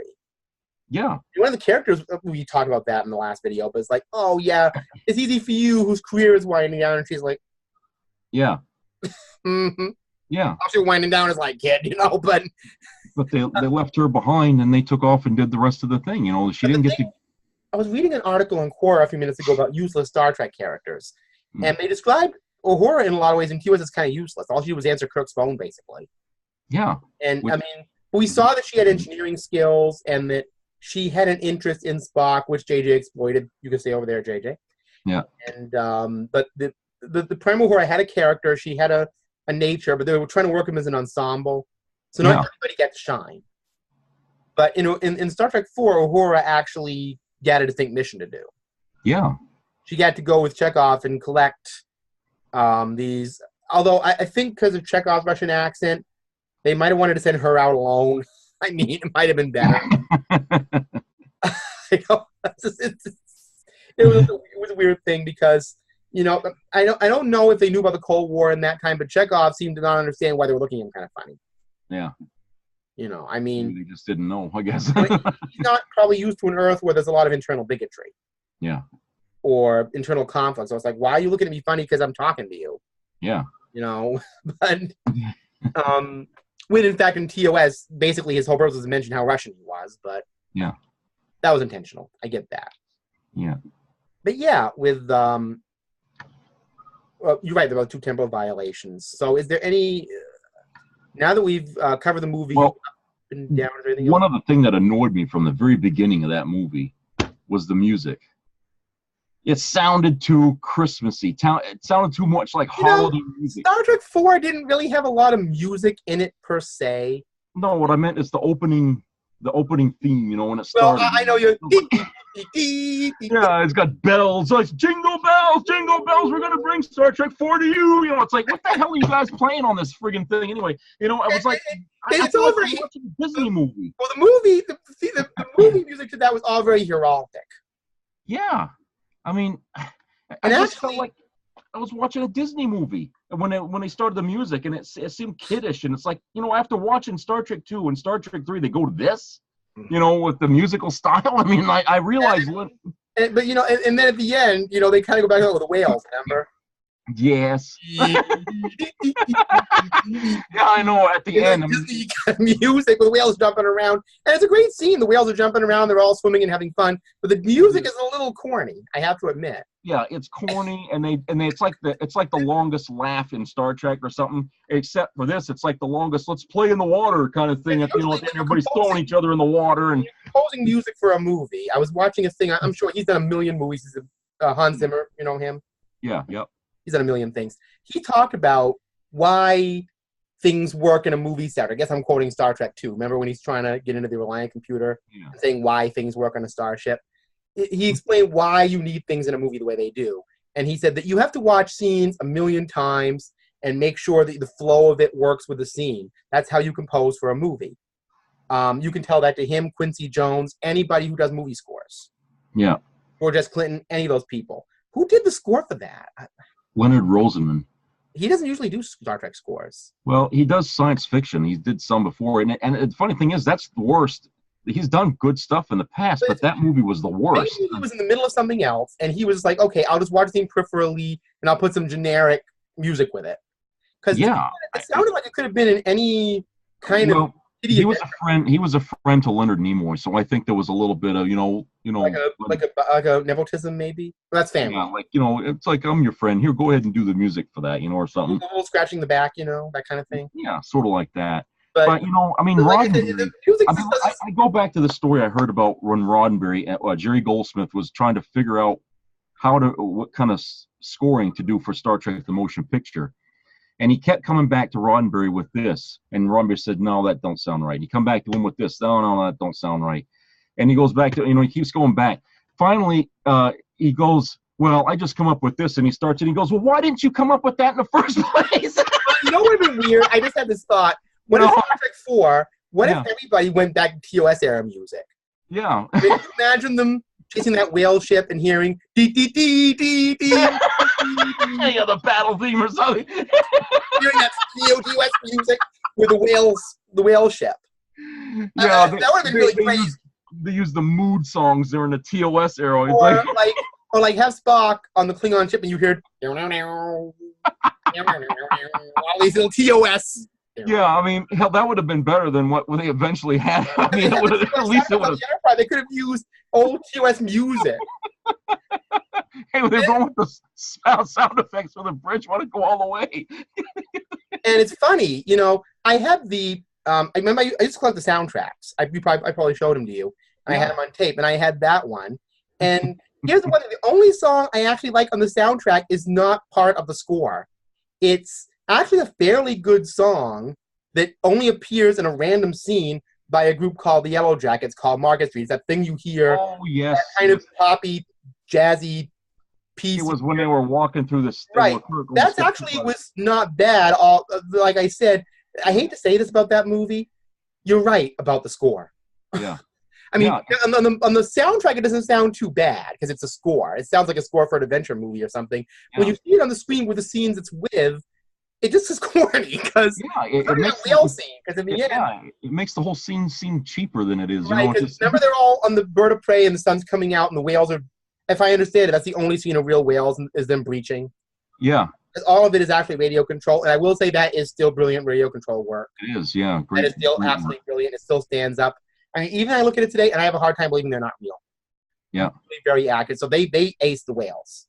Yeah. Except at the end, when you see them jumping around, and you know, even the gaiety moment, even Spock is clearly grinning. He's like, you know, it's him grinning. He's like, yeah, I'm happy. I'm jumping around. And remember when they would show the scenes at the end of the movie where they had like clips? There was a scene where they were crawling out on the nose of the bird of prey, and Scotty slips and falls down off the side.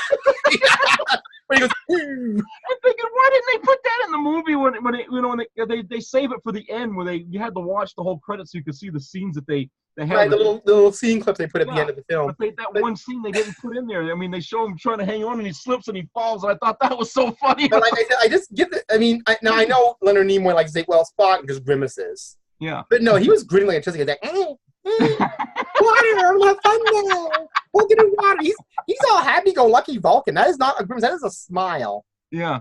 It's like he always said that scene in A Mug Time was Spock grimacing. That was not. That was Jim. Well, here's the thing about that scene. They filmed that scene with the whole bunch of spectators watching it as they were filming it. Yeah, they were probably having a little laugh, you know. And they were probably laughing a little bit or something along with it. And I think, he just got caught up in the moment where the people watching him film that were laughing. You know what would have been a cool scene to have that happen? They could have put a good Bones line in there where Bones saying that, we just saved the Earth and look, you got a smile out of you. He's like, Spock was all in this jovial mood about that. But the thing is, that was a great scene, but it deserved a better score than that silly Disney thing they put with it. I know it. It's so goofy. It's like an animated movie. It was like it came from an animated show. Or little penguins from Mary Poppins dancing around. I mean, they could have put Hakuna Matata in there. It would have made more sense. Yeah. We're talking about this probe bringing the end of all life on Earth, and they're making it sound like we're watching a Christmas show here. Right. Star Trek had these. Like I said, there was all these bells and bells and bells and bells and bells and bells. I know it came out a couple of days before Thanksgiving, but for God's sake, they didn't have to emphasize that it was the holiday season. When I watched that, I never realized how off kilter the score actually was. Oh God, it's so different from the previous the opening theme, because usually Star Trek themes have that Jerry Goldsmith thing, Yeah, seriousness to it. You have that do do do do do do do. Not that I care for that theme much, but it works. But then you have this ding ding ding ding ding. It sounds like a Christmas commercial for a bank. Yeah, I know Leonard Rosenman could have done much better than that. I don't know what the hell. It doesn't fit the spirit of the movie, pretty much. And they never used that score in anything else again. Yeah. Now, some of the peripheral score, like when the probe was attacking Earth, was okay, but there were some elements of the score that either sounded like they were from a Disney movie or incidental music from a soap opera. Well, especially that scene where Chekhov's being chased on the Enterprise deck, by the people, and the music playing in the background sounded a little bit Russian, but it sounded also like it was like old 1960s or 1950s kind of like, was sort of like I don't know how to describe it, but it's just. Honest to goodness, I just forgot about it. Do you remember that music they were playing in the hospital? Yeah, that sounded like I was watching an episode of I Love Lucy or something like that. That was like Keystone Cops or some old silent movie with a piano. That didn't really seem quite right at all, because they're going to a hospital. Evidently, they're trying to make it comical, so they add this really silly music. Yeah, it didn't have to be silly. They could. Could you imagine if they transposed? This is Star Trek V. Could you imagine if they transposed that music onto that turbo lift scene in Star Trek 5. Maybe they should have got his music into that film because that would have fit perfect, I think. Like cartoony music. I mean, could you imagine them going up on deck 78 and hearing that? It would have worked well with it. I mean, like I said, I know it's supposed to be a funny movie, but he really laid it on thick with that score. Yes, he did. Yeah, this is supposed to be funny. You know? Yeah. I mean, that's like I said, that's like one of the worst scores I've ever heard. Maybe it's a comic thing. Maybe he's trying to make it comical, but it just came off sounding silly in a lot. Maybe he was trying too hard. I think in the it was overdone in parts. Yeah, I think he went way over the top. And that's why I said that's why I like that Yellow Jacket song because it fits '86 San Francisco perfectly. Yeah, it has that urban vibe to it, and if you actually hear the whole song, it's actually the most clever thing on the soundtrack album. Yeah, but it's not by him; it's by the Yellow Jacket. Yeah. Yeah, it was the only thing on the soundtrack that I found was not by him. Yeah. But like when you hear it on the soundtrack, it doesn't sound half bad, but it's like another movie. It's like you can apply it to another movie. Like I said, if you were doing Mac and Me or something like that, a thing like would work fine. But in that hospital scene, it just doesn't seem very Star Trek. Yeah, it doesn't. I mean, and that opening thing with all the bells, it's just a little... You never heard that again. I think on Star Trek 5, didn't they reuse the motion picture theme again? Yeah, they just got Jerry Goldsmith back. And with Star Trek 6, I'm going to go to the movie. If I remember, the whole score of that was really minor chord and dreary. Yeah, it was dark. It was a threatening sound or something. It fit the tone of the film. But Star Trek 4 wasn't just a comedy romp from start to finish. I mean, but that's they really laid it on thick. You're right. They laid that music on in a weird way. Because I was watching the hospital scene, I'm like, boy, that music's hokey. Yeah. Because they're walking. I mean, again, you could have used a TOS soundtrack for that and had it be more. I mean, can you imagine that music for that hospital scene? I mean, that was maybe corny too, but it would have kind of worked. I don't know. Maybe if they'd have taken like maybe some kind of approach to making the sound when they went in the '80s, where the music sounded something contemporary for a soundtrack. Like the Yellow Jackets do most of it. Yeah, then maybe they could have come up with something that would have fit, and not this Jingle Bells kind of thing that they had going. Cartoonish. It seemed cartoonish. It didn't seem like it was for a sci-fi film. Yeah. I mean, could you imagine if you took that same score and applied it to Return of the Jedi? Oh, God. Oh, man. All the bells and everything. I mean... Hey, even in their funniest moments in Star Wars, they wouldn't have played it like that. I mean, John Williams knew better than that. John Williams knew. He would not have... He did, like, cute little Ewok things in the end, but he wouldn't have... I mean, it was just kind of foolishness at the end of the day, what they did in that movie. And that scene in the hospital, because, I'm always just thinking of them rushing around with Chekhov. When I listen to that score now, I thought, oh my goodness, is that hokey? Yeah, it does. It sounds very weird. I mean, and that theme song with a little ding ding ding, that bell thing at the beginning. It just, like I said, it goes against the feel of the movie. Yeah. I mean, but you know what it reminds me of too? Remember you had me hear the first rendition of the TNG theme they didn't use? Yeah, they kept part of it for Jean-Luc Picard. That was like his personal theme, but that was supposed to be the one they were going to use originally, and they decided not to. It reminded me a little of that, the Star Trek 4 theme, only with more bells. Yeah. You know what it also reminded me of, that Star Trek 4 theme? At the time, I was in an age where I was watching a lot of Sesame Street still. Yeah. and at the end of the show, they used to have this little theme, which they call the funky chime theme now.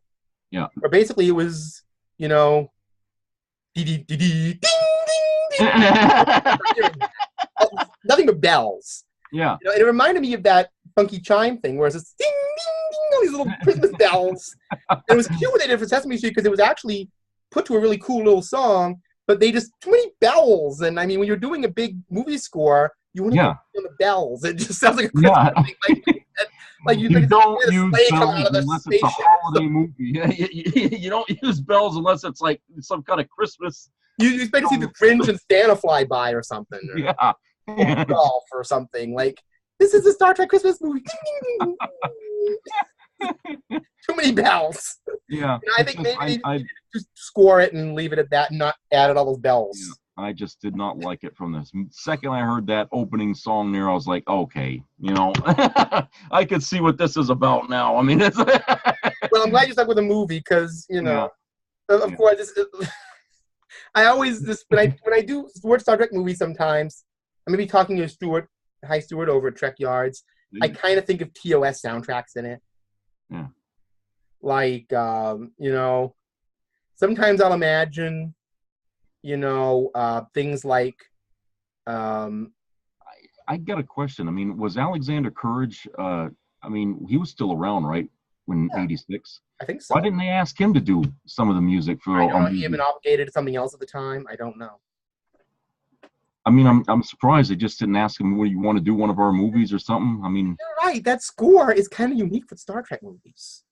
Yeah. It doesn't have the same flavor that the other ones did, and it's one of the best movies they made, in all told.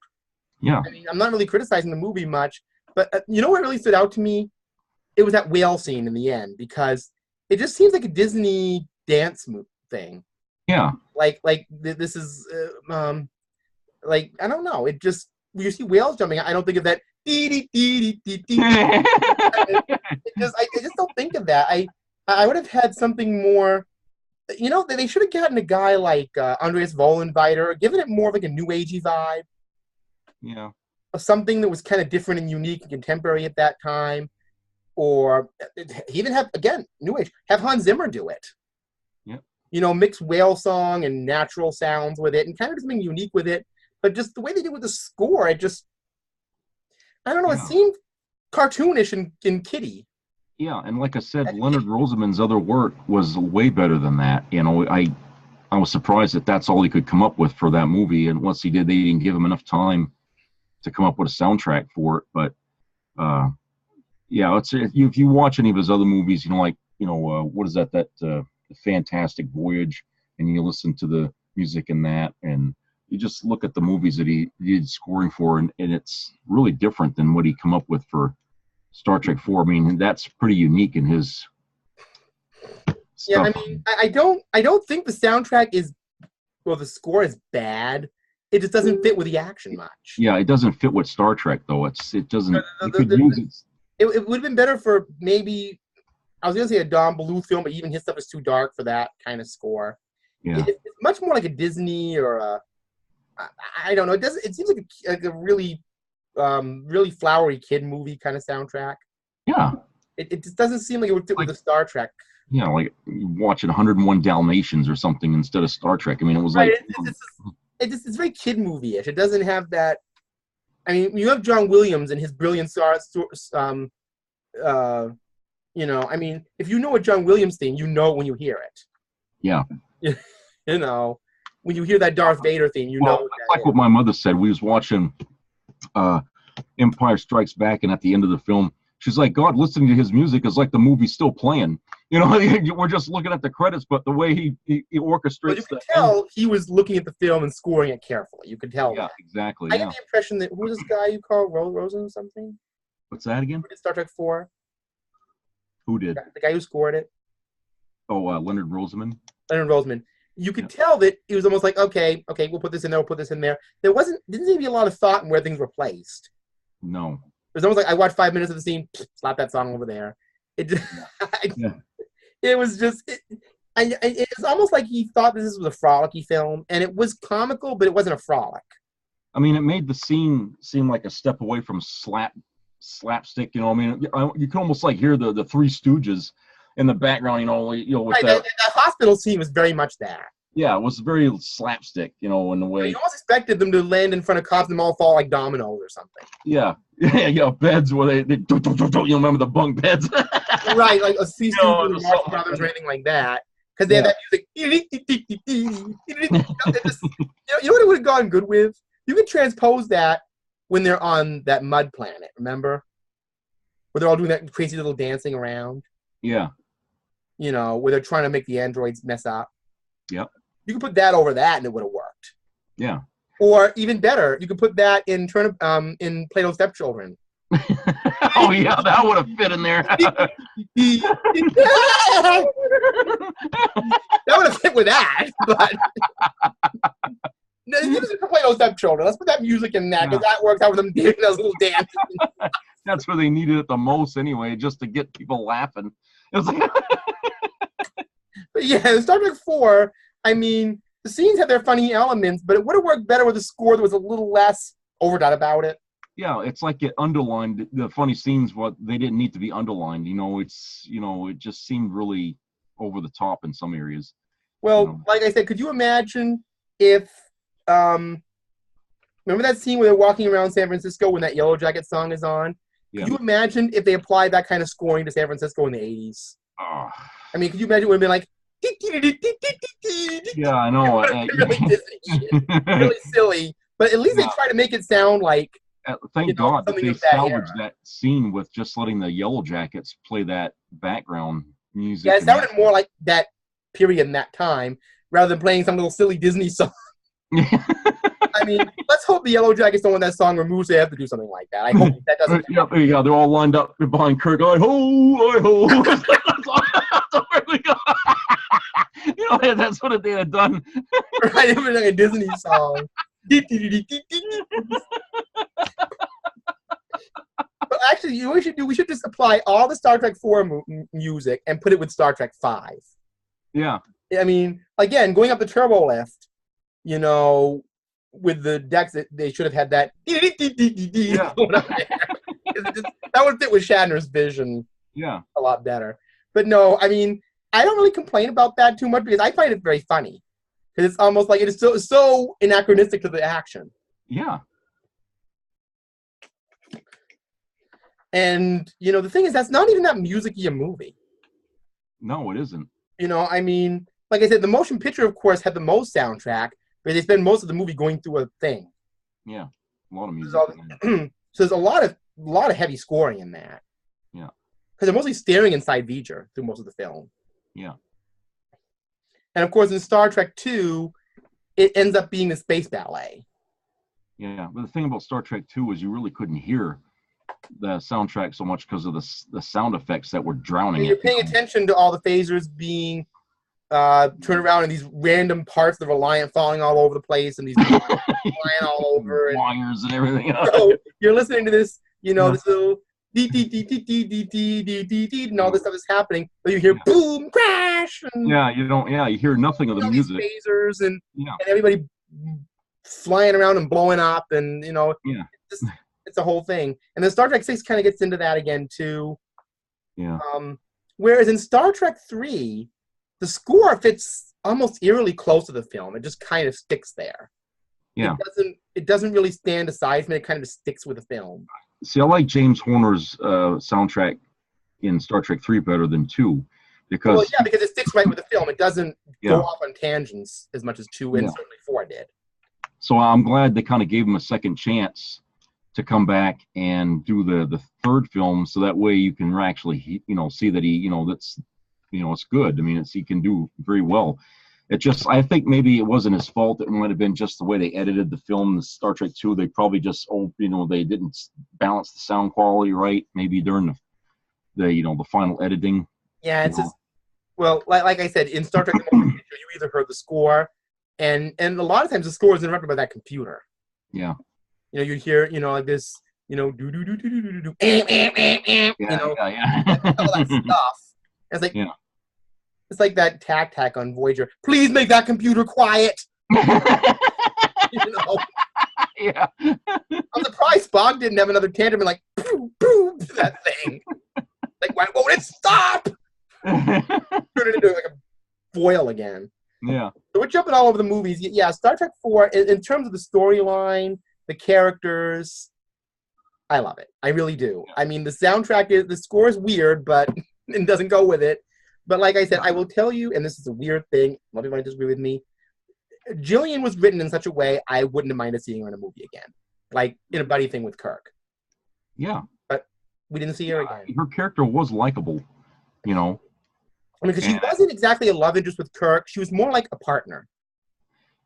Or ended up being a real close friend or something like that, They were partners on a mission, and for once he had a woman in his life who he was not, thinking of being a serial monogamous with, or was not manipulating through kisses. Mm. Or was it a Muppet? Muppet, I'm talking about Sylvia. It was a little Muppet bird thing. Fraggle Track. Anyway. But no. This was a person who was able to go into the future, and in like 3 minutes was able to oh, okay, so I can go into science vessel and I'll catch up, learn, and I'll be okay. She was, if you look at Doctor Who logic, she was almost the Sarah Jane Smith of the Star Trek movies, excited but unfazed by what was going on around her. So, it was... That was weird, though, at the end, where she tells him that she's got assigned to a science vessel. She has 300 years of catch-up learning to do. And I'm thinking, why does she have to send her out into space to learn about Earth history? That is a little bit strange, but now that I think about it, if you look at it, here's a weird thing. They had that Atlantis project in the 24th century. Yeah. She could have gone back to Earth and done a civilian marine project. Well, she's the only one that knows anything about the whales. They would need her on Earth. Right, unless they had an idea they were going to put her in a science vessel that had a whale tank. And so the whales end up back in space again. Right, so they were going to study whales in a starship environment. Because remember, didn't they have dolphins on the Enterprise D? In the blueprints, yeah. Help with navigation or something? Some sort of navigational aid to the whole... Maybe that's what they were trying to do with her and whales. They were trying to test cetaceans in space for certain things, which would have been weird because earlier in the movie, she said she didn't like the idea of whales retrieving torpedoes. But maybe they figured, okay, this is a civilian, we're trying to have whales navigate ships, and maybe since it's a peaceful thing, she'll be able to help us understand whales and dolphins and their relationship better. Maybe that was the whole idea they were putting her with, the early inklings of cetacean navigation on ships. I don't know. It just seemed kind of weird that they would slap a... Yeah, they didn't really explain it that well, but I kind of got the impression that she was going to be okay on Earth. I never got the idea that she was going to have a problem adjusting. She seemed pretty easily adjusted to it. But putting her in space was a bit of a non sequitur. I would like to hear more why they did that. Yeah. I kind of speculate because they were trying to develop whales navigation. Think about it. Starfleet might think if whales can talk to a probe and tell it to go to do with itself, maybe they could help navigate Stardust. Remember the Medusans? Yeah, the Medusans, yeah. They're always looking for these non-human navigators to kind of help out. Yeah. So I don't know. Maybe that was the early stirrings of that. Which could have been like, boy, are we writing a Star Trek story kind of movie right here? Well, there was always threads in the movies that they never picked up. No, never mind these Section 31 novels. Pocketbook should be writing these stories. Yeah. Like Jillian on the science vessel. What happened to her? Where did she go? Was she studying whales on another planet? Alien whales? If they were going to try and repopulate the Earth with these whales, they're definitely going to need her there for the short term anyway, just to make sure that they're safe and, but it just seemed weird right after the end where they have a uniform on her and that's another thing. The uniform, was she a civilian or was she in Starfleet? Because, in Star Trek 2... That uniform was a variation of what David wore on the Grissom. That's right. Hers was like a pinkish color. Yeah, they gave her like a She-Ra version of it. It kind of had those. Yeah. And they gave her like a mild superhero kind of color to it. Yeah. I don't know. Was it very... Because Dave had that little thing, like that little... Yeah. Circle. That same... No, Marcus had that same outfit, didn't she? Exactly, but it was a different color. It was like a brown... Like a brown... It was like a brown pantsuit with a little dress on the bottom. Yeah. Yeah. Kind of like a stewardess outfit, only it was brown and it had that same little thing on it. Yeah. Maybe that was like a Starfleet science thing. That was like what Starfleet science people wore. Yeah. But I always figured it was like a civilian outfit or something like that. Yeah, but it was like a science outfit. It was... Yeah. It could have been worse. They could have put her in that weird thing that guy from Fates of Armageddon had on that frog thing. Yeah. They got rid of the amphibian clothes and the... Yeah. It's either this or you wear the ambassador clothes, take your pick. Or in the TOS society, it's always wore some kind of blue, tunicky thing. Yeah. It was an interesting idea, but here's the thing: I always wondered if there was a long stretch of time between when they rescued the former crew of the Enterprise and they had that whole trial scene. Yeah. Because you can't tell me they got there and they bought this random time travel and said, "Oh, we'll put a uniform on you. We're going to science vessel right now." Yeah, well, I wonder if there was some time between that. Probably a few weeks, maybe, So maybe she went back to Earth and helped the whales adjust before all that. Yeah. And then when they put Kirk on trial, they were like, we're going to send you out into space now to do other stuff, so. Yeah. Yeah. But there's one good And thing. in that court and that scene there with them, I mean, it was looked like we were watching the Muppet Show. Aliens! The aliens and they're going out at the end when they were all Star Wars, weren't they? I mean, yeah, but these were the weirdest friggin'. I mean, and even my mother said, "Look, where did all these aliens come from?" I said, "Hell no, I don't even know where the hell they came from." There's one guy, in a Starfleet uniform, almost like a fox. Yeah. Like they showed occasion. They showed occasion. Remember the fur? They had that. Yep, they had a couple Deltans. They were ball people with those Deltans. Yeah. And then they have these two aliens, and I told my mother they looked like China dolls. They had white pointed faces and long elfin ears. Yeah. And their faces seemed like masks, and they never moved. I mean, they could have Big Bird and Cookie Monster. They could have been in there, I mean, with those white aliens. My mother said maybe they're future descendants of Boy George. We don't know. Boy George. They look like Boy George. They have these white kabuki, kind of Asian-looking, and those things on their heads. And I said, yeah, they're like Boy George aliens. What's up for you? Whatever. So. Anyway, so, I mean, I guess when that Klingon said when they call the Vulcans the intellectual puppets, so what are these other intellectual puppets? Maybe these are other puppets that are a different aspect of the Federation. I think literally like, oh, Vulcans are in the intellectual puppets, and these are the other puppets of the Federation. Yeah, and you see them. Well, there are two guys in that audience who look like Jawas from Star Wars. They have this mask over their face. Yeah. These little clicky noises. Yeah. These are very Star Wars-y aliens for Star Trek.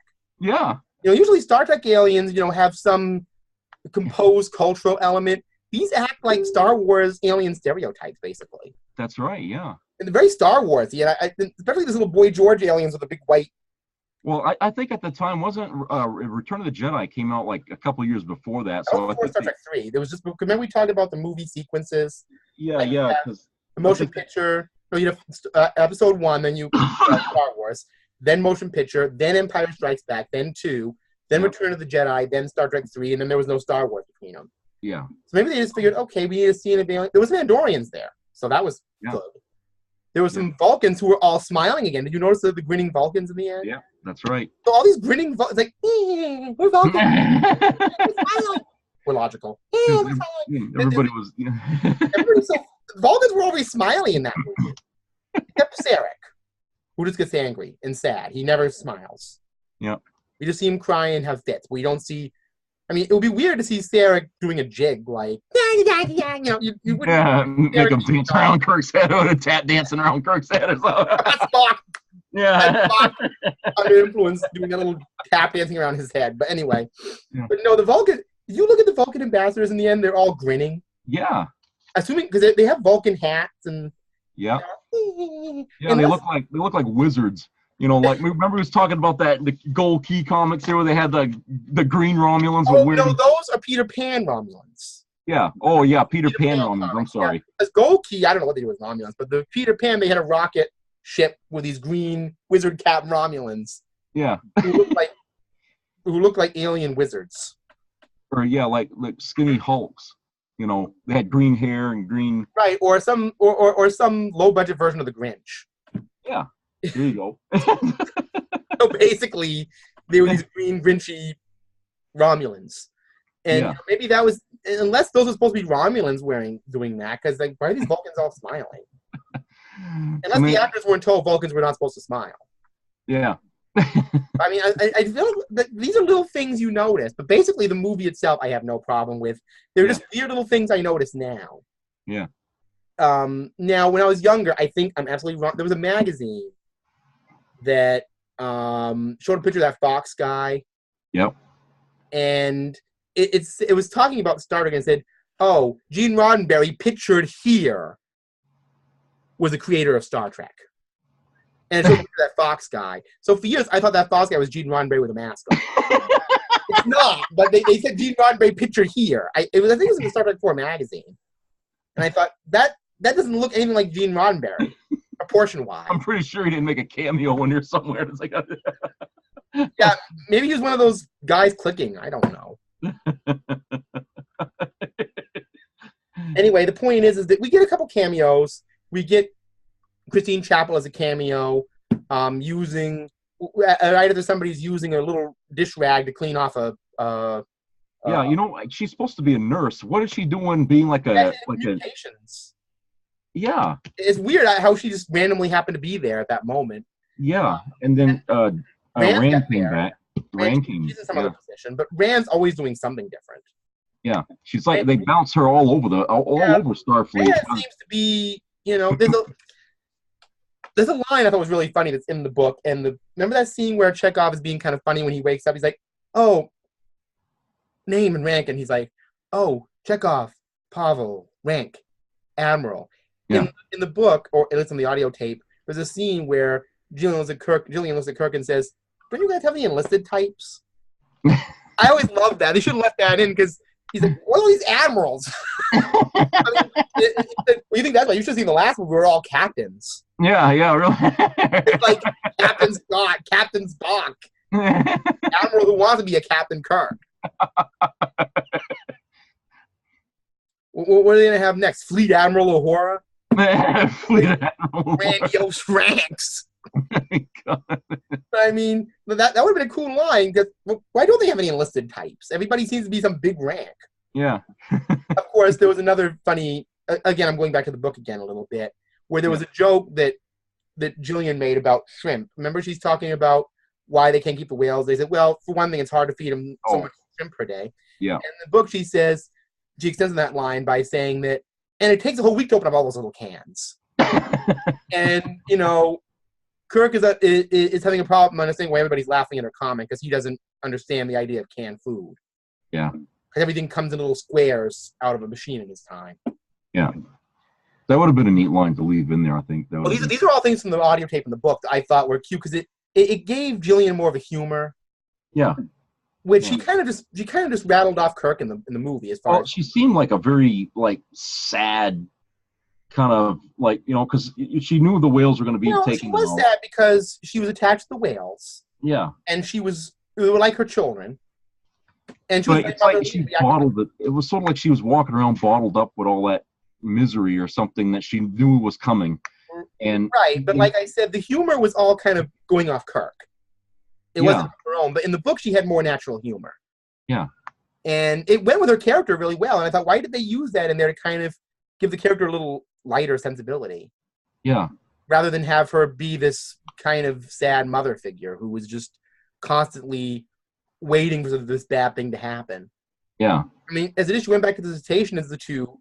I mean, she obviously had to be very upset because she's pinning all her hopes on a guy she doesn't even know who's acting weird and hangs around with weird people. And, Oh, yes, I forgot about you know what I'm saying? And the book specified this, but when you see it, and, Shatner actually doesn't do a bad job, you can tell Kirk's never been in a pizza place. Yeah. Oh, yeah. Goes in there and makes every stupid mistake. She orders some kind of pizza with Michelob, and he has the same thing. Yeah. Not realizing pizzas are like that big. Michelob Classic. Oh, yes. Back to James. I had to throw that. Classic. Just wait. Could happen. Yeah, it'll happen. I would hate to see Star Trek 4. Well, maybe with JJ would be appropriate to have. Yeah. Just go more with it, Yeah, I mean that scene in the restaurant. Yeah, I mean it was funny, You had that communicator scene where you had to take it out and just tell them faces. Right, and again, Jillian playing that little Edith Keeler outside of her person. I was like, oh, you have a pocket pager. What's that? Like, yeah, curious but doesn't know. But it's still because a lot of times in Star Trek, people don't have any curiosity in the past about it. They're like, oh, that's just some weird thing. But she's like, I want to know what that is. Yeah. Of course, she's a biologist, so she probably has a scientific mindset where it's like, yeah, I want to know what's going on with you, Yeah. And you can see he respects that. But it would have been great to have more of her humor in there to kind of offset her pathos about the whales. Yeah. Because because her character could have been a lot more sad sack. Yeah. But still, I mean, the humor could have offset it better. In the book, she was actually quite a bit funnier. Yeah. Well, I was listening to the audio tape. I didn't read the whole book. I was listening, and the audio tape illustrated a lot of humor in that character. And when she gets beamed up from the ground, she screamed all the way from dematerializing to materializing. And that was interesting because it wasn't distorted like it was in Star Trek: The Motion Picture or Star Trek 2. Yeah, that weird plain scream. Nylon distortion. But you know, the weird thing about the beaming scene is that she's sitting there. She knows the ship is there, and then when he activates the beam, before she beams, she's like, "Oh my god!" Yeah, she feels something is happening. Is there something before you beam up that you feel? Like you're getting lifted off, like in a rocket ship or something, you know? Yeah, she's very aware something's going to happen, and then she's screaming for the whole thing in perfect clarity. Yeah, and her voice never distorted or nothing through that whole. Well, you know, I mean, you never hear anybody in Star Trek say in the transporter, "Okay, we're going to be down." We don't talk in this transporter beam. Yeah. You know, in Star Trek 2, they're talking, but they sound like Cylons in there. Yeah, because their voice is all distorted in the transporter matrix. But when she's beaming through, she screams all the way from start to end, and it's just a steady, you know, and it's like, it don't even match, you know, anything we've seen before. It was weird. But the weird thing is that they never gave any indication that transporting was in any way painful. No, but I guess the whole thing was the first time it happened. Yeah. To her, she's like, "What's going on? Yeah. What's happening to me?" You know. Apparently, you feel something. You know. I would think a lack of something because, and the transporters, I'm not entirely clear about. Are you being taken apart, or is your body being put into some sort of beam? I don't know. Because when Barclay was in Back to the Next Generation again, when he was in that transporter, he was fully materialized in this beam. Yeah. But he was seeing things. Remember, he was seeing these things floating around in the beam or something like that. Unless he wasn't fully transported, unless he was kind of just in the Matrix. In the middle of it, yeah. So I don't know. Maybe there's a point when they're transporting up where they are dematerialized. And maybe that scream was just like, we didn't see the part where she just kind of was taken apart and she just was still screaming when she beamed on. Yeah. Because it seemed like she was screaming the whole way through it. You know? Yeah, it did. But, I mean, maybe that was to convey the oddity of having that happen to some person who'd never been beamed up before. Yeah. So, I mean, she just seemed kind of shocked by the whole experience. Because when they beamed that guy up with Captain Christopher, he was just beamed up and acted like, Yeah. Just uncertain, but you didn't go, Yeah. I mean, I hate to say this also. I kind of almost had a Lois Lane quality to it, like a Flash Gordon thing, the damsel in distress thing, which you don't get anymore. Yeah, yeah. But besides, with a character like Catherine Hicks, who's sort of playing Julian as an independent person, it doesn't seem to go with that character. Yeah. You would have thought she'd been like, that's interesting, you know, rather than Captain Arachne is gonna take you to the ninth dimension or something, you know. You know, and here's another thing about that before that scene. Okay, Sulu was flying a chopper, and it's carrying a giant panel of plexiglass, right, to be put inside the ship. And Scotty's out on the top of the thing kind of guiding it. I'm thinking, you know, those choppers are not quiet. When you hear those things, you hear them for miles. And you can't tell me that somebody in the area wouldn't have went looking, you know, what the hell's going on over there? You see a chopper, they took a hell of a risk not to get seen doing that, you know. We need another podcast idea. Like they have Star Wars stories. Wouldn't it be kind of cool sometime to do Star Trek story ideas? Yeah. Because you just gave me 2 of them for this movie. What if we had, like, the rest of the world? Because remember, Spock also said they were briefly visible to the detection devices of the period. That's right. What if they said, okay, some show of that time, Unsolved Mysteries, straight over San Francisco, and there's a bird of prey. You know, what if we did a whole other movie about what's happening there? Or show a picture of Jillian and say, oh, have you seen this woman from the Cetacean Institute disappear this day and that day? We could do a whole other story. Yeah. Like what? Like see Jillian on the side of milk bottles and stuff. Yeah. Have the Klingon ship and Unsolved Mysteries. Yeah. You know, just kind of have this as a random thing of that time. Yeah, like somebody was taking snapshots of the big panel being lowered into nothing, but you could see it was disappearing, and you see a half of a man sitting there. You know. But, I mean, I'm just saying that we could do a whole thing on that time. Yeah. I mean, it seems silly to me in broad daylight. I mean, they'd be doing this, you know, bringing that in there, you know. And you know, there were those two joggers who saw the thing take off, too. Well, yeah, they were right there, got blown away. They got anyway, I didn't see anything. The wind caught it. And also, I guess we find out in Star Trek 4 the cloaking devices can operate in planetary atmospheres. So, yeah. I guess we know that now.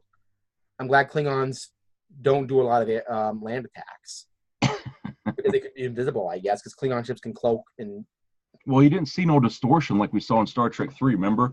When that's how Kirk and Sulu saw the bird of prey, was it was kind of distorting the star pattern, but when they used it in Star Trek 4, it was as clear as glass. Well, maybe they refined it on Vulcan.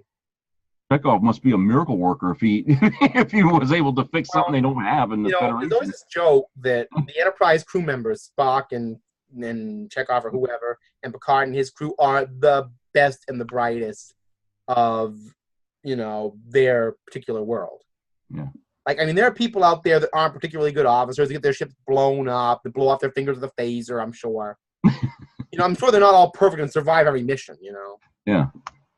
Actually, that's kind of what Discovery is. That's kind of the people who blow themselves up. Now that I think about looking at it, they're the imperfect people. But, the Enterprise crew is always supposed to be the best and the brightest. Yeah. Except the Enterprise C weren't really. They got destroyed. So, Yeah. oh well. Bad for them. The Enterprise B, I don't know what happened to them, but usually the Enterprise people always survive and, like, they don't... Yeah. Well, they die when they get old, but they always seem to succeed at every mission. Nobody really gets killed unless they wear a red shirt or whatever. So, yeah. And then in Next Generation, it's whoever's in proximity to the problem. But, I'm just saying that, yeah. So they seem to have all these prodigious abilities. And yeah. About it, the hero ships on the ship actually do have a lot of Mary Sue and Marty Stu type characters, don't they? Yeah. Prodigious, I mean, only once in a while do you get a Barclay type. Or that guy in Corbomite Maneuver, Bailey. Yeah. He was a little off, too. Yeah. They were the only really off characters you saw in there that were not polished brass. That's right, yeah. And they ended up kind of leaving. Bailey left to go off with Baylock and drink that Tranya. But first, the Tranya. Yeah. We were talking about that earlier on one of the podcasts, the green, the yellow, orange. What was that, Sunny D or something? Juice stuff there, whatever the hell it was. What was that, Sunny D or something? Could have been. Like Alien Sunny D, but it's the Tranya.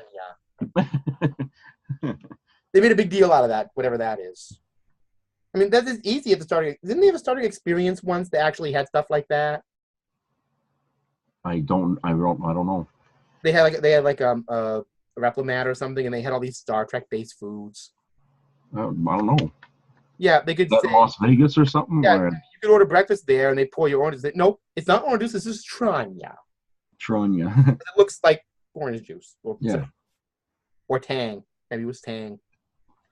Anyway, so we've got Star Trek 4 onto alien yellow drinks. Anyway. Yeah. But yeah, so you're right. There was some little weird things in there, how they didn't notice Sulu and the Huey putting this piece of glass into thin air. Yeah. With, I guess, Scotty coming out of that, trying to get... Yeah, he was standing on the top of the thing, half of him you could see, and, Well, Jillian saw that. Yeah, she saw it. So... Which is why Kirk beamed her up, I guess. Yeah. Maybe the only way else all through with this one. Yeah. I don't know. She didn't seem like the type who go off reporting UFOs or anything. No. But I guess he figured, the jig's up. Let's just go through with this. Yeah. But anyway, so yeah.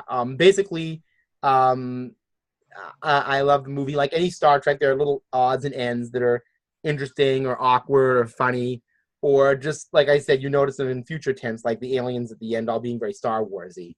Yeah. It's usually Star Trek aliens always have their culture, and they always seem to have a certain dignity and a composure. And these aliens were more like just random Star Wars, like all these little clicky aliens or something. I guess they had Andorians and Vulcans who were just kind of sitting around and smiling for some reason. But anyway, I guess they're not going to notice those aliens, so we'll just have them in the crowd. But anyway, basically, yeah. But this movie here, and I have to emphasize the fact that this movie was good, and it didn't have to rely on violence, a central villain, or having a lot of special effects. Wonderful point about it, and that's a lesson we could all learn today. We don't all need to be Michael Bay or J.J. Abrams, where we have to have everything being overblown violence to be successful. Yeah. All you have to do is take, and again, action sequences doesn't have to be a metaphor for violence. That's right. action could be anything you do. So, I mean, to me, I always considered Star Trek 4 to have a lot of action. It's just not action with guns and explosions. Yeah. It's just people running around trying to get things done. So it just, in a way, it kind of redefined what sci-fi could actually be.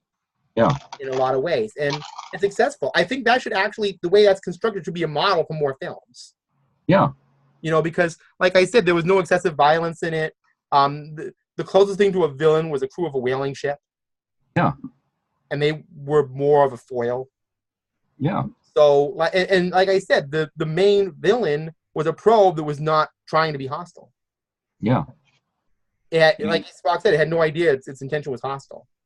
Yeah. It was just looking for whales, and along the way, its signal was disrupting things. Yeah. It wasn't seeking to do that. Yeah. So, I mean, I don't see how Paramount can take and look at the numbers of all the money that movie made and figure they got to go the other direction by making action and violence and, you know, stories that don't have a whole lot of depth to them or anything like that. You know, it's just, you know, but you have history where it shows that it does work, because you got Star Trek, the motion picture, which was the number is still, well, not now, but it, you know, out of the 6 movies, it was one of the movies that got the most money, and Star Trek 4 too. So, you know, it's weird that, you know, that the movies, the ones that were made that had a lot of action, didn't make as much money as the ones that, you know.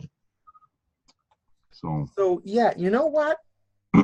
Somebody should say, oh, well, we need to have the high concept action. You know, high concept action? Here's Star Trek 4, made the second biggest grossing Star Trek film, and there were no explosions. Yeah. Well, those kind of explosions. I mean, the Shield ship was falling apart, but yeah. You know, nothing like jumping from one ship to the other and all that kind of business. I mean, it relied on the characters. The characters had to sustain the movie. That's why they had the humor and everything. They sustained the action. They sustained everything. Yeah. And again, I will say this: as far as Leonard Nimoy director, big feather in his cap. Yes. I mean, he did a very good job on Star Trek 3. He did a superb job on 4. Yep. And this is a little Easter egg, and this is not to do with directing. This is just to do with remastering.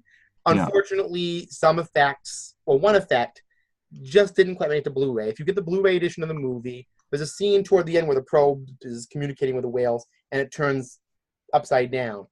And you can see that little hole they poke in the back, kind of moving with it. And I think that's something that happened with the Blu-ray and the digital glyph. It just kind of went. Yeah. So, but other than that, but that wasn't meant to be seen. That was just something the digital age kind of forced us to see. Yeah. That's what happens in other movies where effects that worked for their time get kind of shown to us through digital. Yeah.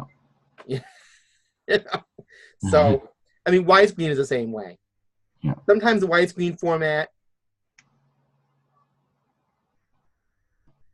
takes out things we shouldn't be seeing. Yeah. And when they try to compress it into full screen, things show up, like special effect things we shouldn't be seeing. Yeah. So anyway, which I'll go into a little bit with you in the after show in another Star Trek related movie. But anyway, so is there anything more you wanted to say about Star Trek 4 while we're here? Oh, no, I guess that's pretty much it, you know. Yeah, so yeah, I knew this was going to be fun. We were going to have a lot of laughs over this. We were going to have a lot of fun. And oh, I forgot. We were supposed to mention 2 other things. The buttons. We talk about the buttons. Oh, yeah, okay. Intergalactic Trading Company. And if you remember them out there, I know you do. They had a Star Trek items. Star Trek 4 has a lot of one-liners. There's a comic element to it, of course. Yeah. Just about every one-liner, I don't know who printed them out, every one-liner from that film made it to a button that was sold through Intergalactic Trading Company. They had a button for like every one-liner in that film, all taken completely out of context. There was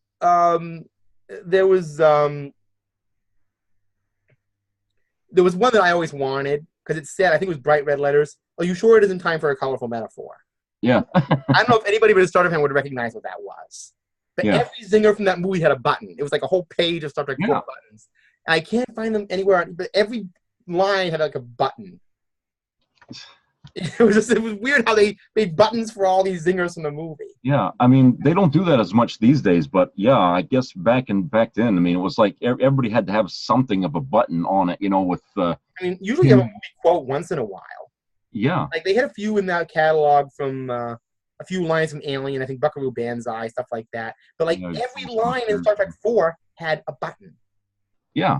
Like they took the script and made buttons out of them. It was crazy. Just you could line them all up and have the whole movie in buttons. Yeah, I was like, okay, here's Star Trek 4 in button form. But anyway, there was another thing, and this is a non-canon thing. We just kind of mentioned it as a funny thing. The Mirror Universe saga from DC, which in their universe takes place between 3 and 4. And there's one little weird Easter egg you mentioned, and it's the Excelsior in that book, which they draw, shall we say, vastly out of proportion from the Enterprise. Or is it the Enterprise they're using in that? It was the Mirror Enterprise. Yeah. Right, so, which was identical to the Enterprise, you know. But in terms of size, the Excelsior is way bigger than it should be. Yeah, the Excelsior is like the size of a Star Destroyer. You right. know, when you the first bird of prey was small enough to fit in the shuttle bay of the Excelsior. Yeah, yeah. And the shuttle bay seemed to go on forever. Like, you know how when the horizon it just dims or something. It seemed like the shuttle bay was endless, and the Excelsior. And the same thing with the sick bay. You know, the sick bay had rows and rows of bio beds as far as the eye could see in there. You know, would you say it was an Olympic ship, basically? Olympic? I don't know. That word's too small for what they were trying to turn that into. Sounds like like a Death Star with warp nacelles. I mean, it was like. Oh boy, they really the scale, but that's comic book. You know, they have to make everything. Yeah, but you know, to their defense, though, I have to say, even when I first saw Star Trek 3, they really didn't show a very good. Right, we didn't know how big the Excelsior was. Yeah, you really didn't know how big it was, and they didn't have a side by side with the Enterprise and the Excelsior. To be fair, the Excelsior was inside the space dock. Yeah, okay. And the Enterprise. But it had to be. You know, it had to fit through the same doors that the Enterprise. Right, and the Enterprise fit through that door perfectly. If the Excelsior was as big as it was in the DC comic, it would have broke that whole thing. It would have smashed through the whole side of it. The whole thing falls apart. You can imagine the Excelsior coming in and they see the whole thing blow up. Like, yeah, no. You had a space dock the size of friggin' Mars to fit the Excelsior in. Yeah, I mean, like I said, they drew it over. They went overboard with the drawing, and then they had what they called tracking phasers.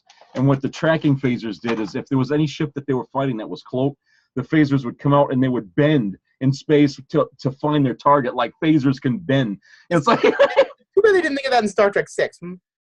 Yeah, but that would have looked silly. I mean, phasers don't come out like lightning bolts. I mean, it comes out straight. I mean, they would have had this. The phasers would have been searching for the target as it was, you know, like that was a laser beam, like feelers. You know, whiskers. Yeah, that wouldn't have really applied well outside of comic. Yeah, it would have looked weird. Well, you know, we unfortunately lost a great comic icon this week, Stan Lee, R.I.P. Stan Lee. But the reason I was thinking of that is because if they were doing Star Trek on Marvel at that time, I have this feeling Stan Lee would have had a little more quality control about how to deal with it, with the Excelsior. I sense the idea that he had some deep control on what he did. But Marvel weren't doing Star Trek comics at that point. DC were just DC used to grab a lot of franchise stuff. You know, where Marvel tended to have their own little characters they used. Yeah, Marvel had Star Trek for a while. I mean, they did. Yeah, like they were sharing it a little bit, but yeah. But like I said, they try to keep it close to the movie, pretty much. Well, no. What they would always do is they try to fill in gaps between the movies. What I mean is that they would try to keep the look and the atmosphere about right. Yeah, basically. You know, they were trying to be respectful because DC sometimes has a lot of expansion. Marvel did their version of Star Trek: The Motion Picture in comic book form, and they obviously had the film to go by to draw their stuff. So. And Stan Lee was definitely there then. So I mean, I'm just thinking that when they did franchise stuff, they seemed to respect it. I don't know who did Star Wars comics. Was that Marvel or DC? Star Wars. I know there were Star Wars comics. I've seen them. I can't remember now. I didn't buy too many Star Wars comics. I always bought Star Trek ones. I know. But I've seen Star Wars comics, so I know they're out there. I just don't remember who did them. Yeah. But anyway, so yeah. But yeah, Stan Lee, I mean, my God, he was, 95? Yeah, I mean... He was, and to think that he passed away just before Veterans Day, which he's a veteran himself in World War II. And I thought, how ironic, he at least he lived to see what he created become this big. Yeah, and they're saying now that don't think this is the end of Stan Lee cameos. There's a lot of Stan Lee cameos already recorded for movies we haven't seen yet. Yeah, that's right. Like, there's like 4 or 5 different Stan Lee cameos we got left before he's not there anymore. But he'd always show up sometimes at the conventions, and the people loved him. And he became sort of like a character just for himself. He kind of became the Marvel mascot. Yeah.